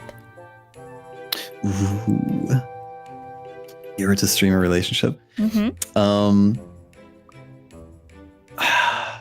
It's a tough question. And I think every content creator has to decide for themselves how they approach that. And I totally respect anyone who has a clear stance on that. Yeah. And I don't know if you still remember like the first times we've actually chatted. I told you from the beginning that set your principles straight from the beginning and communicate that with your community. So people know where you're already coming from. You set your own boundaries. So if you do want to interact with the community a bit more and more personal, perhaps go into voice chat or play games with them, even in private or whatever, that's completely fine. If you don't want to do that, communicate it.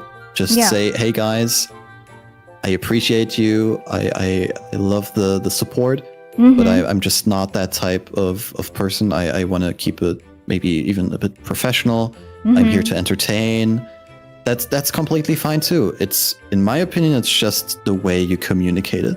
And so the community already knows where you're coming from.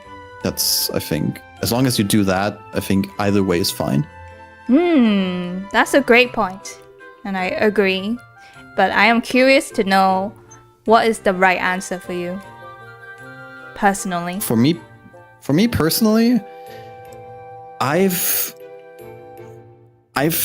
gone into, not even into streaming. Okay, so some hype lore. Hype lore, guys. Like the times I was first, when I first found you, was I was searching for like new VTubers, because to be fair, I wanted to be part of a community, a new community.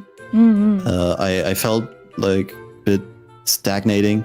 Like, okay, every day just goes by. My friend circle is a bit thinned out because of life. I mean, people move, people have jobs, people have family. COVID, it's did it just, affect you? Yeah, definitely. So a lot of things changed, and I just wanted to feel like, have this kind of rush feeling again of like, oh man, new people, new persons to befriend and get to know, and that's kind of the feeling I've missed out on. So I was searching for like some new entertainment, and that's when I found you. And the moment the fated afternoon, a pretty early morning for me. Yeah.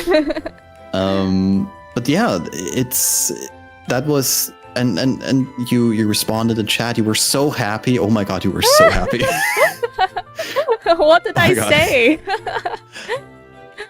You like, I remember Cat was oh my god. Yeah. Cat was like a split second faster than me. Yeah. He was a split second faster than me, and I was like, no, I wanted to be the first one.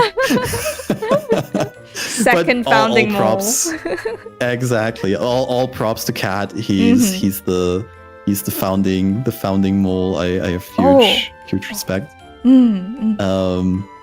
But yeah, it's the moment you interacted, and I loved your drawing. I was like, I looked at your sub count. Yeah. Yeah. I looked at the sub count, and I looked at your drawings, and I was like, something's not right. That can't be. This can't be right. Yeah. What is going on here, huh? In what world? Yeah, in what world am I living right now? So I was like, damn, this girl has talent, like huge talent. Stop. Then once you brightened up and had someone in chat, you were so happy, and I was like, oh, that's so. And then it just snowballs. Like you occasionally visit the stream, and then you just, I don't know. I got to know you through chat, like, because those were a bit more slower times. Obviously, a bit more peaceful in terms of chat. Less rowdy, you guys. Yeah, the rowdy moles.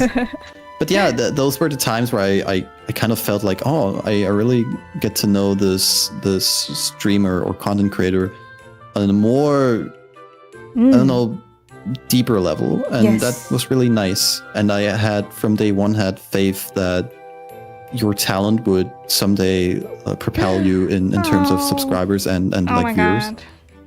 I was like, yeah, I do want to support that, like 100%, and I do want to be part of that. I'm crying. So that's why. No, you're not crying. I'm not crying as well. No, you're not. No, we're not. Tabby, put yourself together. You're not.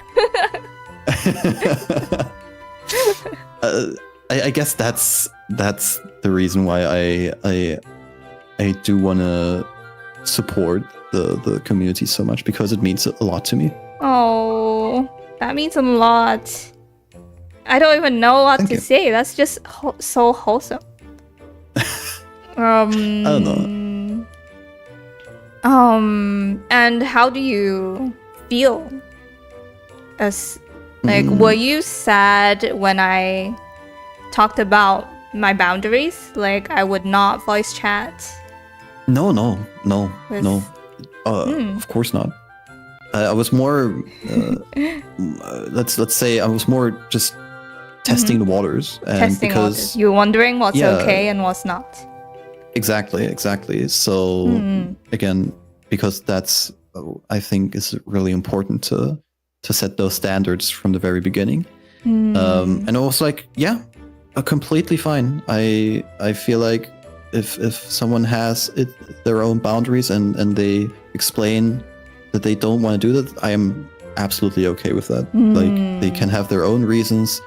They can completely because it's you're not owing me anything. Yeah. What it's just you do you. If that's how it is, then that's how it is. But See. the way you do communicate with the moles and you do communicate with the community in general is it sounds weird, but we don't need you in voice chat all the time. Thanks. Yeah, You're not that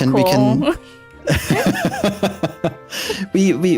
we can see that you love replying to us and that you have fun like sharing your thoughts about the moles and their artwork and their thoughts and opinions and stuff like that.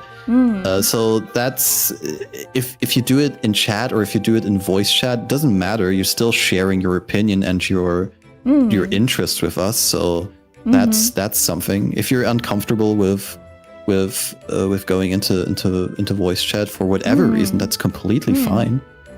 So for me personally, I don't share that sentiment. Like it's just I get to know the person a bit better when it's through voice, and it's just more convenient to me. So you don't share the sentiment of not voice chatting. Yeah. Like if you were in my position, you would probably like get. I'd be in voice chat every day. Oh, I'd be in voice chat every day. I see. I mean, if I had the time, if I was a full on streamer. What about the dangers of doing something like that? For example, arguments or things you say being taken the wrong way and then it being put on the internet and used against you. Because that's a very common thing in the circle. How would you prevent or handle a situation like this?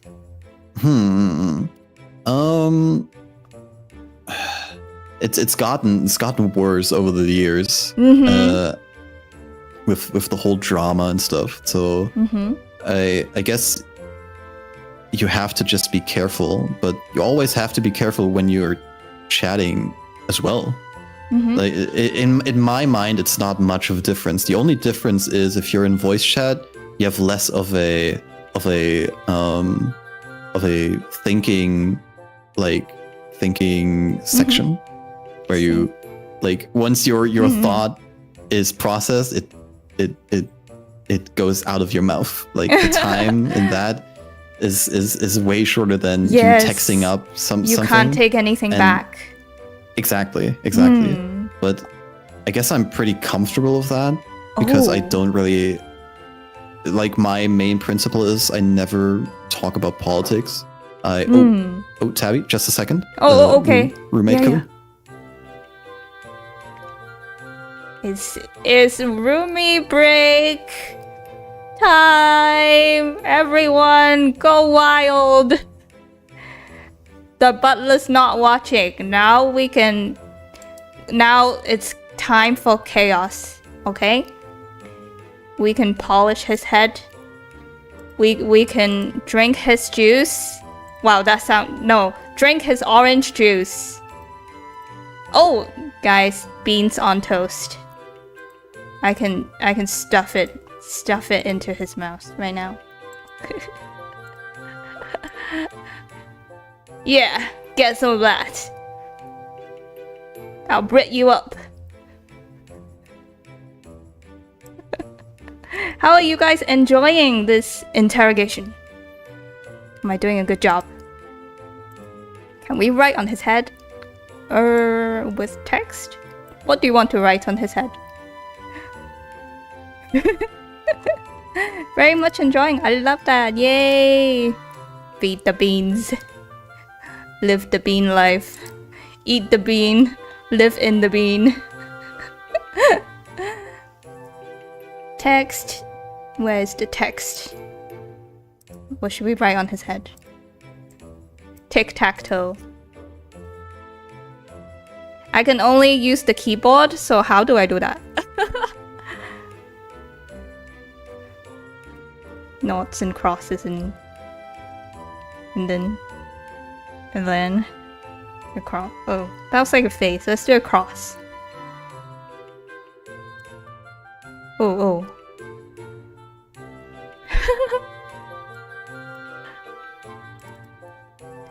You guys, how do you guys feel about the topics we're touching on? It's something we discussed briefly, and we're like, oh, we have to talk about this on stream because this is really interesting stuff.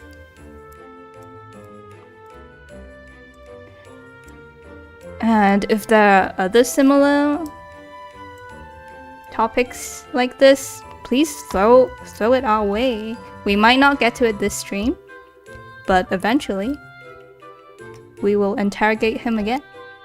Really interesting, huh? Very epic. I love it. I have wanted to do something like this for a long time, which is why I put in the title episode 1, because more to come, I hope. Who wants to be my victim?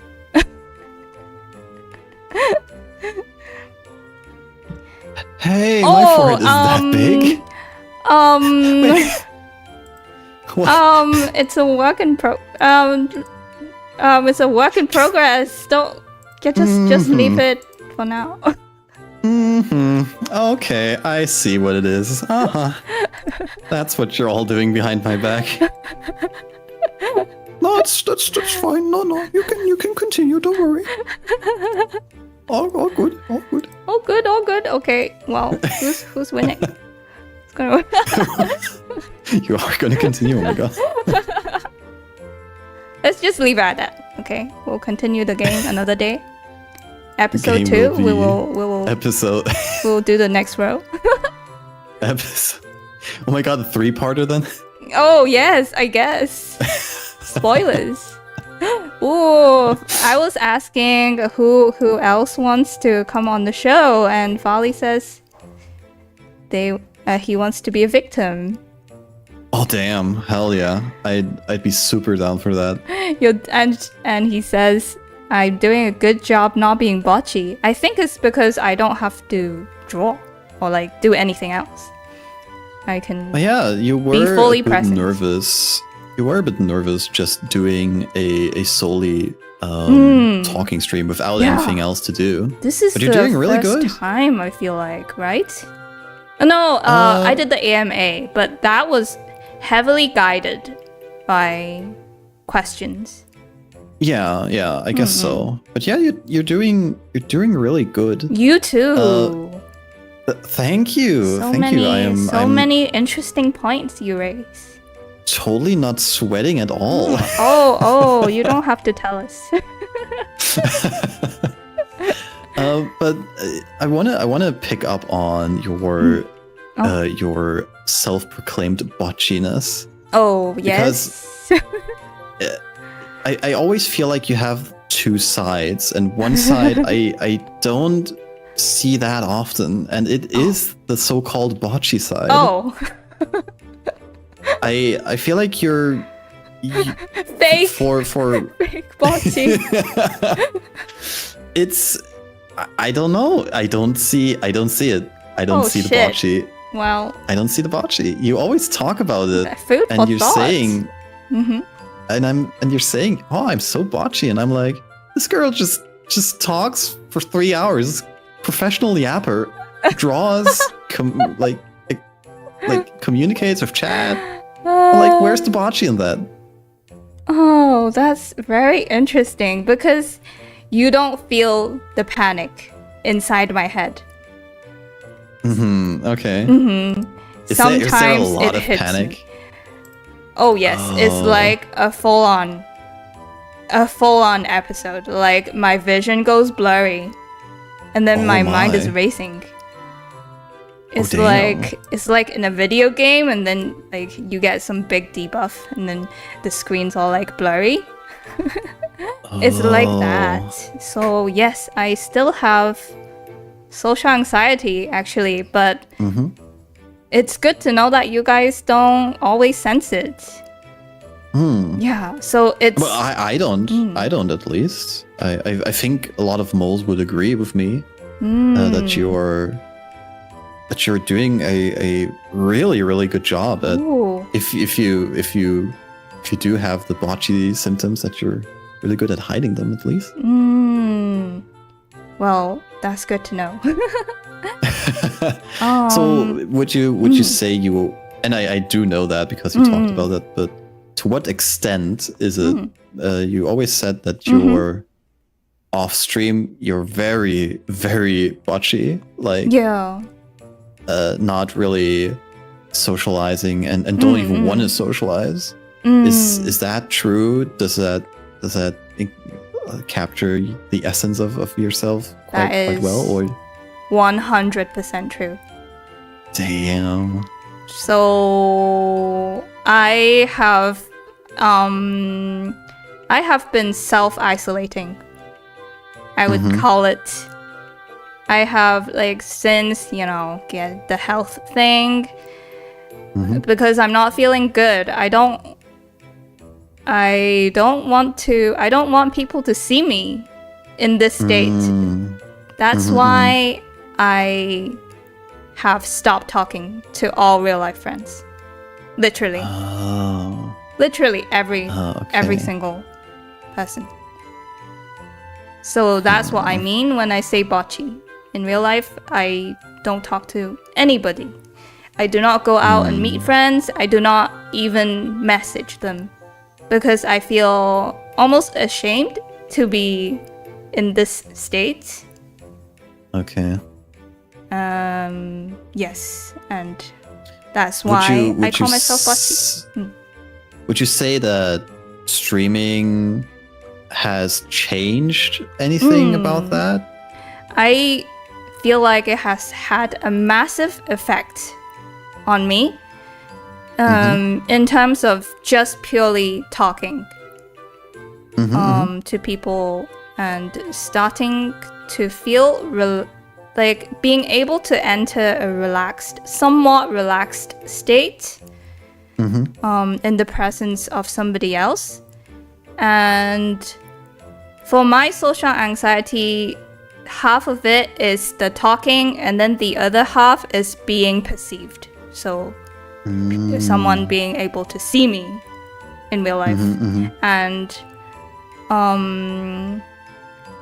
streaming takes away 50% of that stress. So it's kind of like playing a game on easy mode to get better. I think that's the function streaming serves for me. It's like socialization with training wheels on. And then eventually I want to be able to take the wheels off. Not all the wheels, the training wheels. No, Dad, please don't take off the training wheels. Yeah. Okay. That's something I haven't even considered. That's interesting. I am very weird. No. So I don't blame you. I wouldn't call it weird. No, I'm so weird. I'm aware. No, I think it's a unique situation, or well, definitely not the norm situation. Let's say. How do you feel? How do you relate to this situation yourself? It's hard for me. I try to, but and I don't want you to go too in depth about like your personal like illness and such. I think you mentioned that like they don't even know really what it is, and I so feel that's- like I'm okay talking about it, but I worry that it comes off as, oh, poor me, you know? pity based. looking for sympathy. So I don't like to mention it if even if I'm feeling really terrible that day, I don't want to mention it. That's fair. That's fair. But on the other side, it could help people in a similar situation. That's true. It's like Iron Mouse, right? I'm not saying Yeah. she fishes for pity, but she inspired a lot of people. Myself included. I'm super inspired by her. Like she can do all these great things despite her health condition. Exactly. Yeah. So yeah, good point. Maybe someday but yeah, I'll talk about it. Yeah, sure. Just think about it. And when you feel like it, then sure, just don't force yourself. That would be my opinion. For me to relate to it, it's pretty hard. I was a pretty unsocial child. I definitely, if I could go back in time, I would definitely socialize more as a child. Same. I guess once I started to work, I got into jobs and serious like labor. Ah, you have mentioned. Yeah, that's when I kind of got more used to talking to people, to interact with people more, and just gained more confidence. I think it's for me it was a lot of, as a child I always was like, oh, I'm ugly, I'm weak, No. I'm ginger. No. So I never had real is this a much bad confidence. thing? Like being ginger in Oh, Germany? we don't have souls. Don't have souls. Tabby. Oh. Don't have Oh, souls. I was rooting for you guys having souls, but okay. Talking to a soulless corpse. Oh Jesus! It's oh gee. Too far. No, it's too far. No. It's just the running gag of the gingers. But yeah, those are just thoughts from back in the day. I never had, and I still think that I don't have like any special talents or anything. But as a kid, I was always like, oh, I don't have anything No. like special around me, so I never had much confidence. But now that I'm older and I have my friend circle, and like I've told that before as well, I get a lot of social interaction from work because my current workplace is like a small family to me. Oh. I go to work with a smile on my face. I go off work with a smile on my face. Even if there are some bad days, of course there are, but I have super great colleagues. We can banter, we can work together, we can have beers afterwards, we can hang out together outside of work. And I really care about these guys, just like I care about the moles. Oh, that's so amazing. It's the people makes the experience. If you have the right people, even in a shitty situation, everything will be okay. Exactly. And in these circumstances, you just automatically gain more confidence, and I think that really helped me. So is your workplace a good environment too, on top of having good people? I'd say so. That's good. Some in my line of work might disagree that there are better options and such, but I get paid fairly well.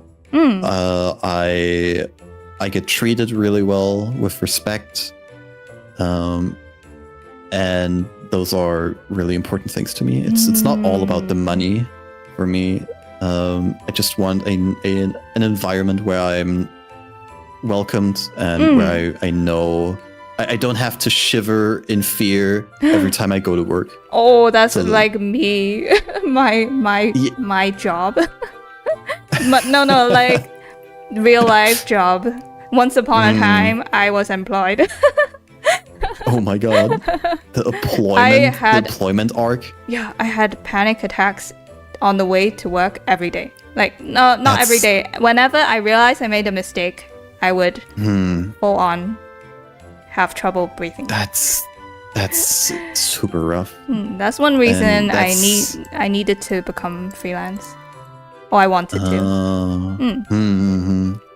So No, it's definitely a good choice because that's definitely not the feeling you want to have. Like being nervous for some work days, of course, that's fine. But having full-on panic attacks and always feeling just so bad when you're supposed to go to work, that's no state to be in. So I'm glad your workplace is pretty good. Oh, I'm so looking was at the it- time. I think shall we God. start wrapping it up? And it's been like almost 3 hours. Hype-san. we haven't even gotten to the list from Gerardo. Oh shit, you're right. You're right. So many questions. Oh my god. We haven't. It's fine. Okay, We have room for so many episodes then. That's a good thing. Crazy. Okay? That's crazy. So If do you're you down want for to do?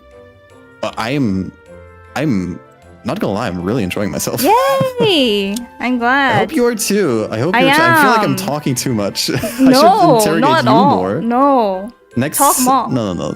Next episode will be Tavern Talk Interrogation of Tabby. I No, will no, take no. the lead. No, I do not sign up for this. This is my turf. You're on my turf right now.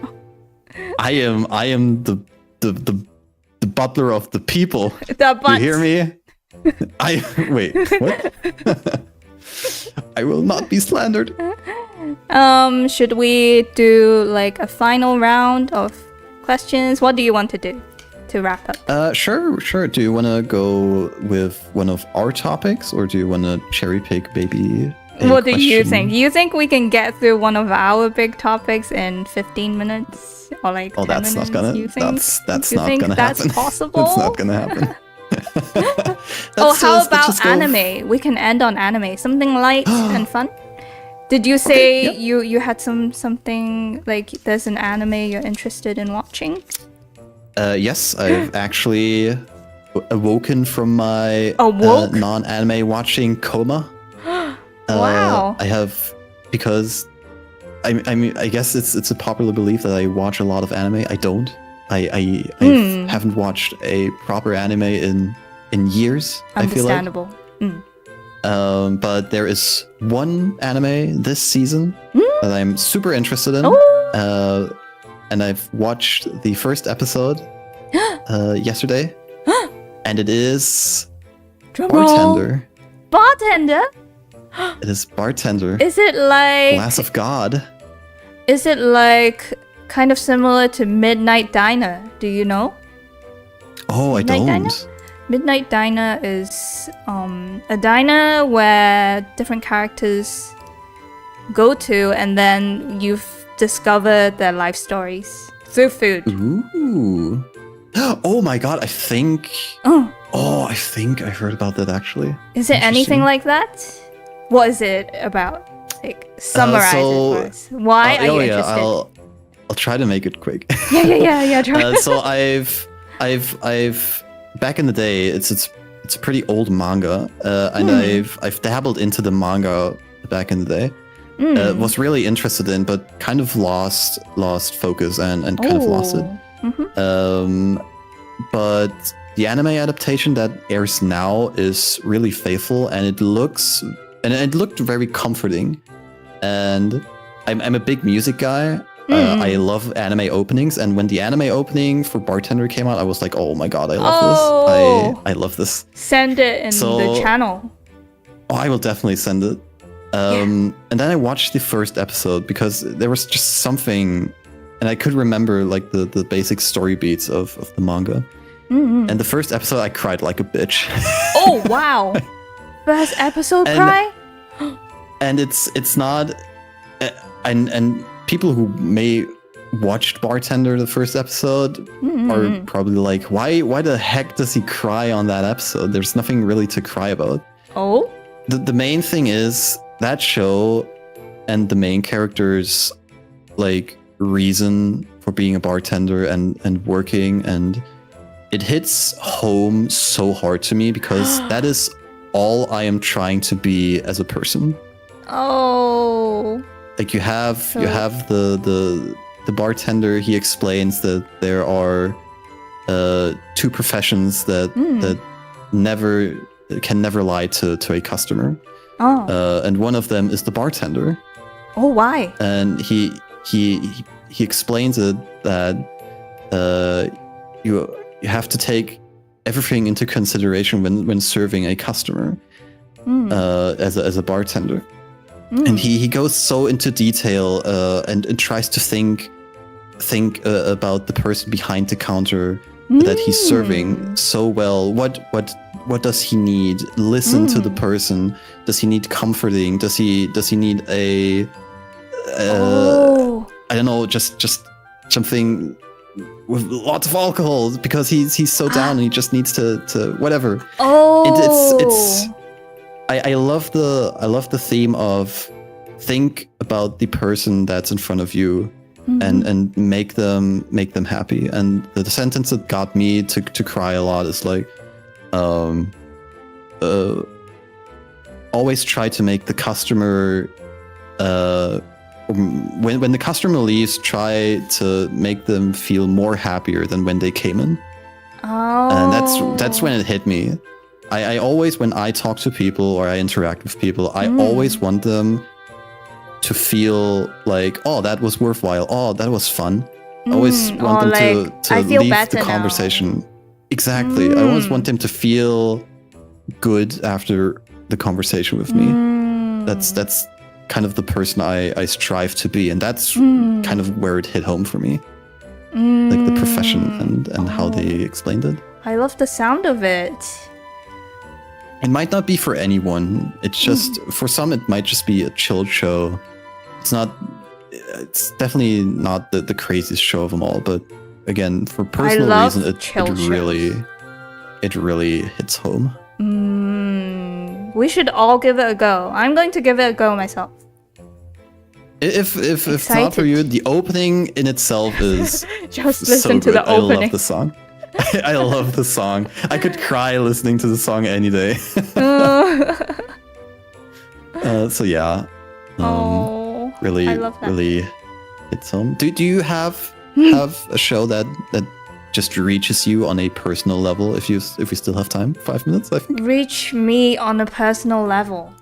Holy shit! It might not even be the best show you've ever watched. Yeah, I have been asked, what's your favorite anime? But I have never been asked, what's a show that's reached your core as a person?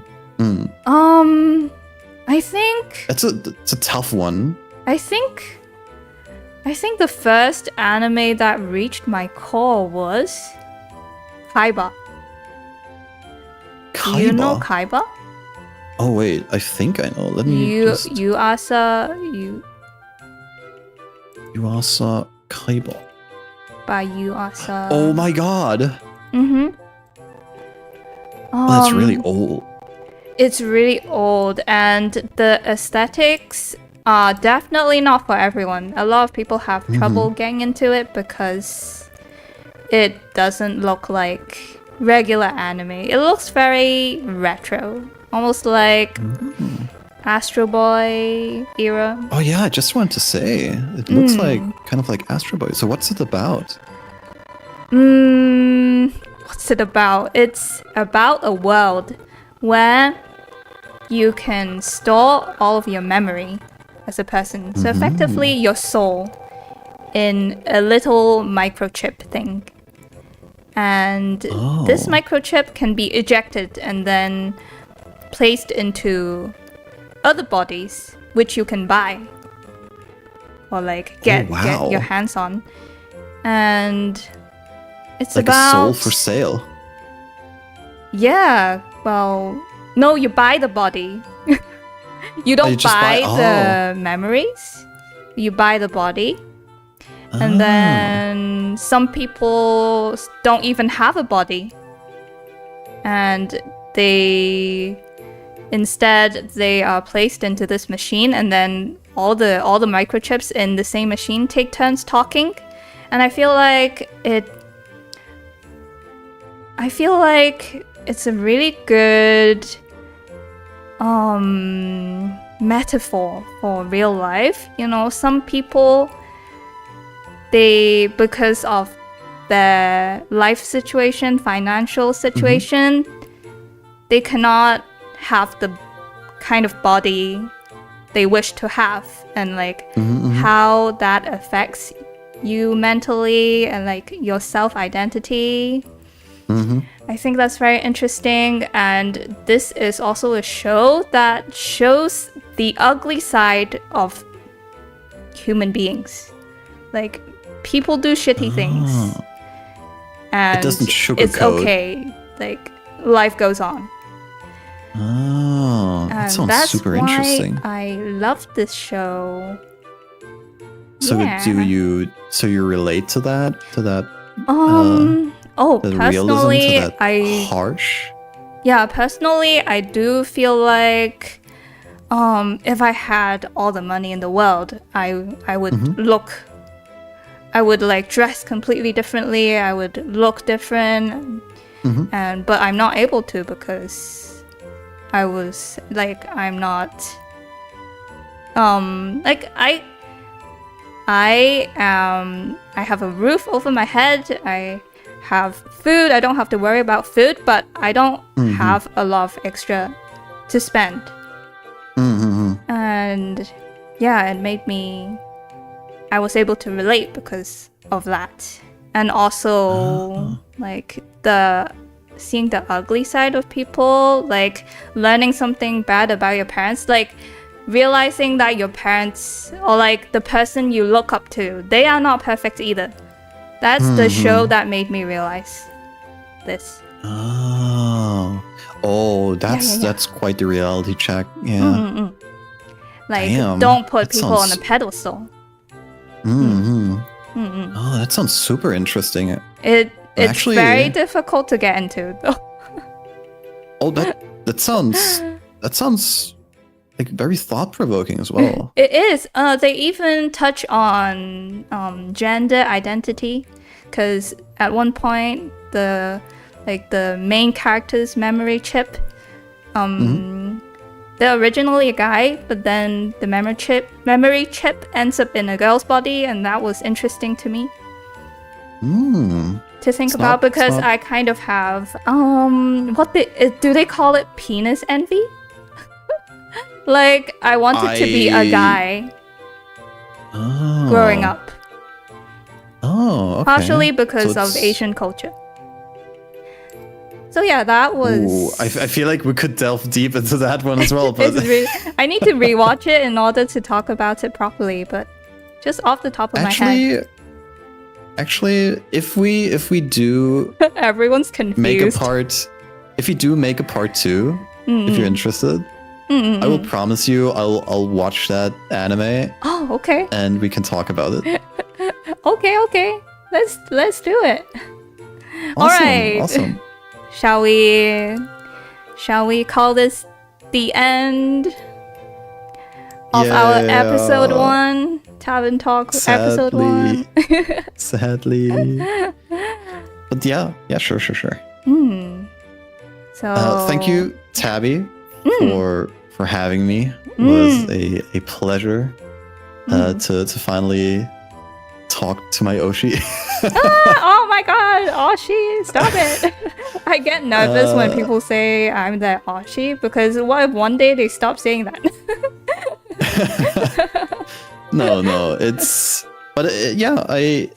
it went exactly like how I imagined it would go. You're not too different from when I just chat with you in general, or when you chat in the Discord, or when you're on stream. You're just just very, very pleasant. Very pleasant. So thank you for... I'm glad. Same.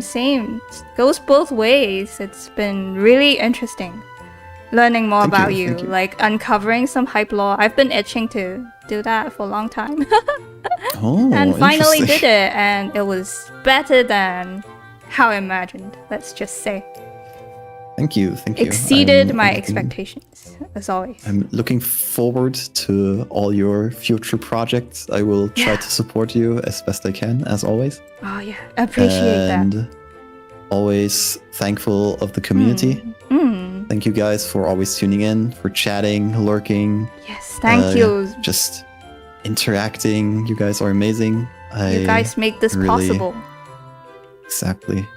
I think I'm talking for all the moles that you're doing a wonderful job, Tabby. Yay! So keep up the good work. Thank you. Awesome. Would you like to pick someone to rate? Oh my god. Since you always somehow end up finding like the hidden gems. Oh my god, the May raid was my magnum opus. Yeah, and there were other people too.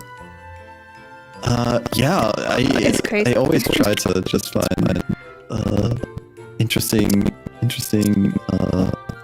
people who don't have the reach yet, but are super dedicated and because you can really find some super creative, super wholesome, just content creators who just not had the chance to shine yet. You know, Hype-san is the type to root for the underdog, would you say? Definitely. Definitely. But yeah, I sadly have not prepared anything. Is there someone? There is Mai, who is alive right now. Mai, I think May raided into them before, so we'll go to her, I believe. Yes, this is the first time I was like speechless when you put me on the spot. I'm like, I don't know. Next time you can come prepared. But then yes. Like we don't know if they're gonna be live at the same time, so we'll see. Yeah, but we'll find someone. Okay, so alrighty. Thank you for watching, everyone.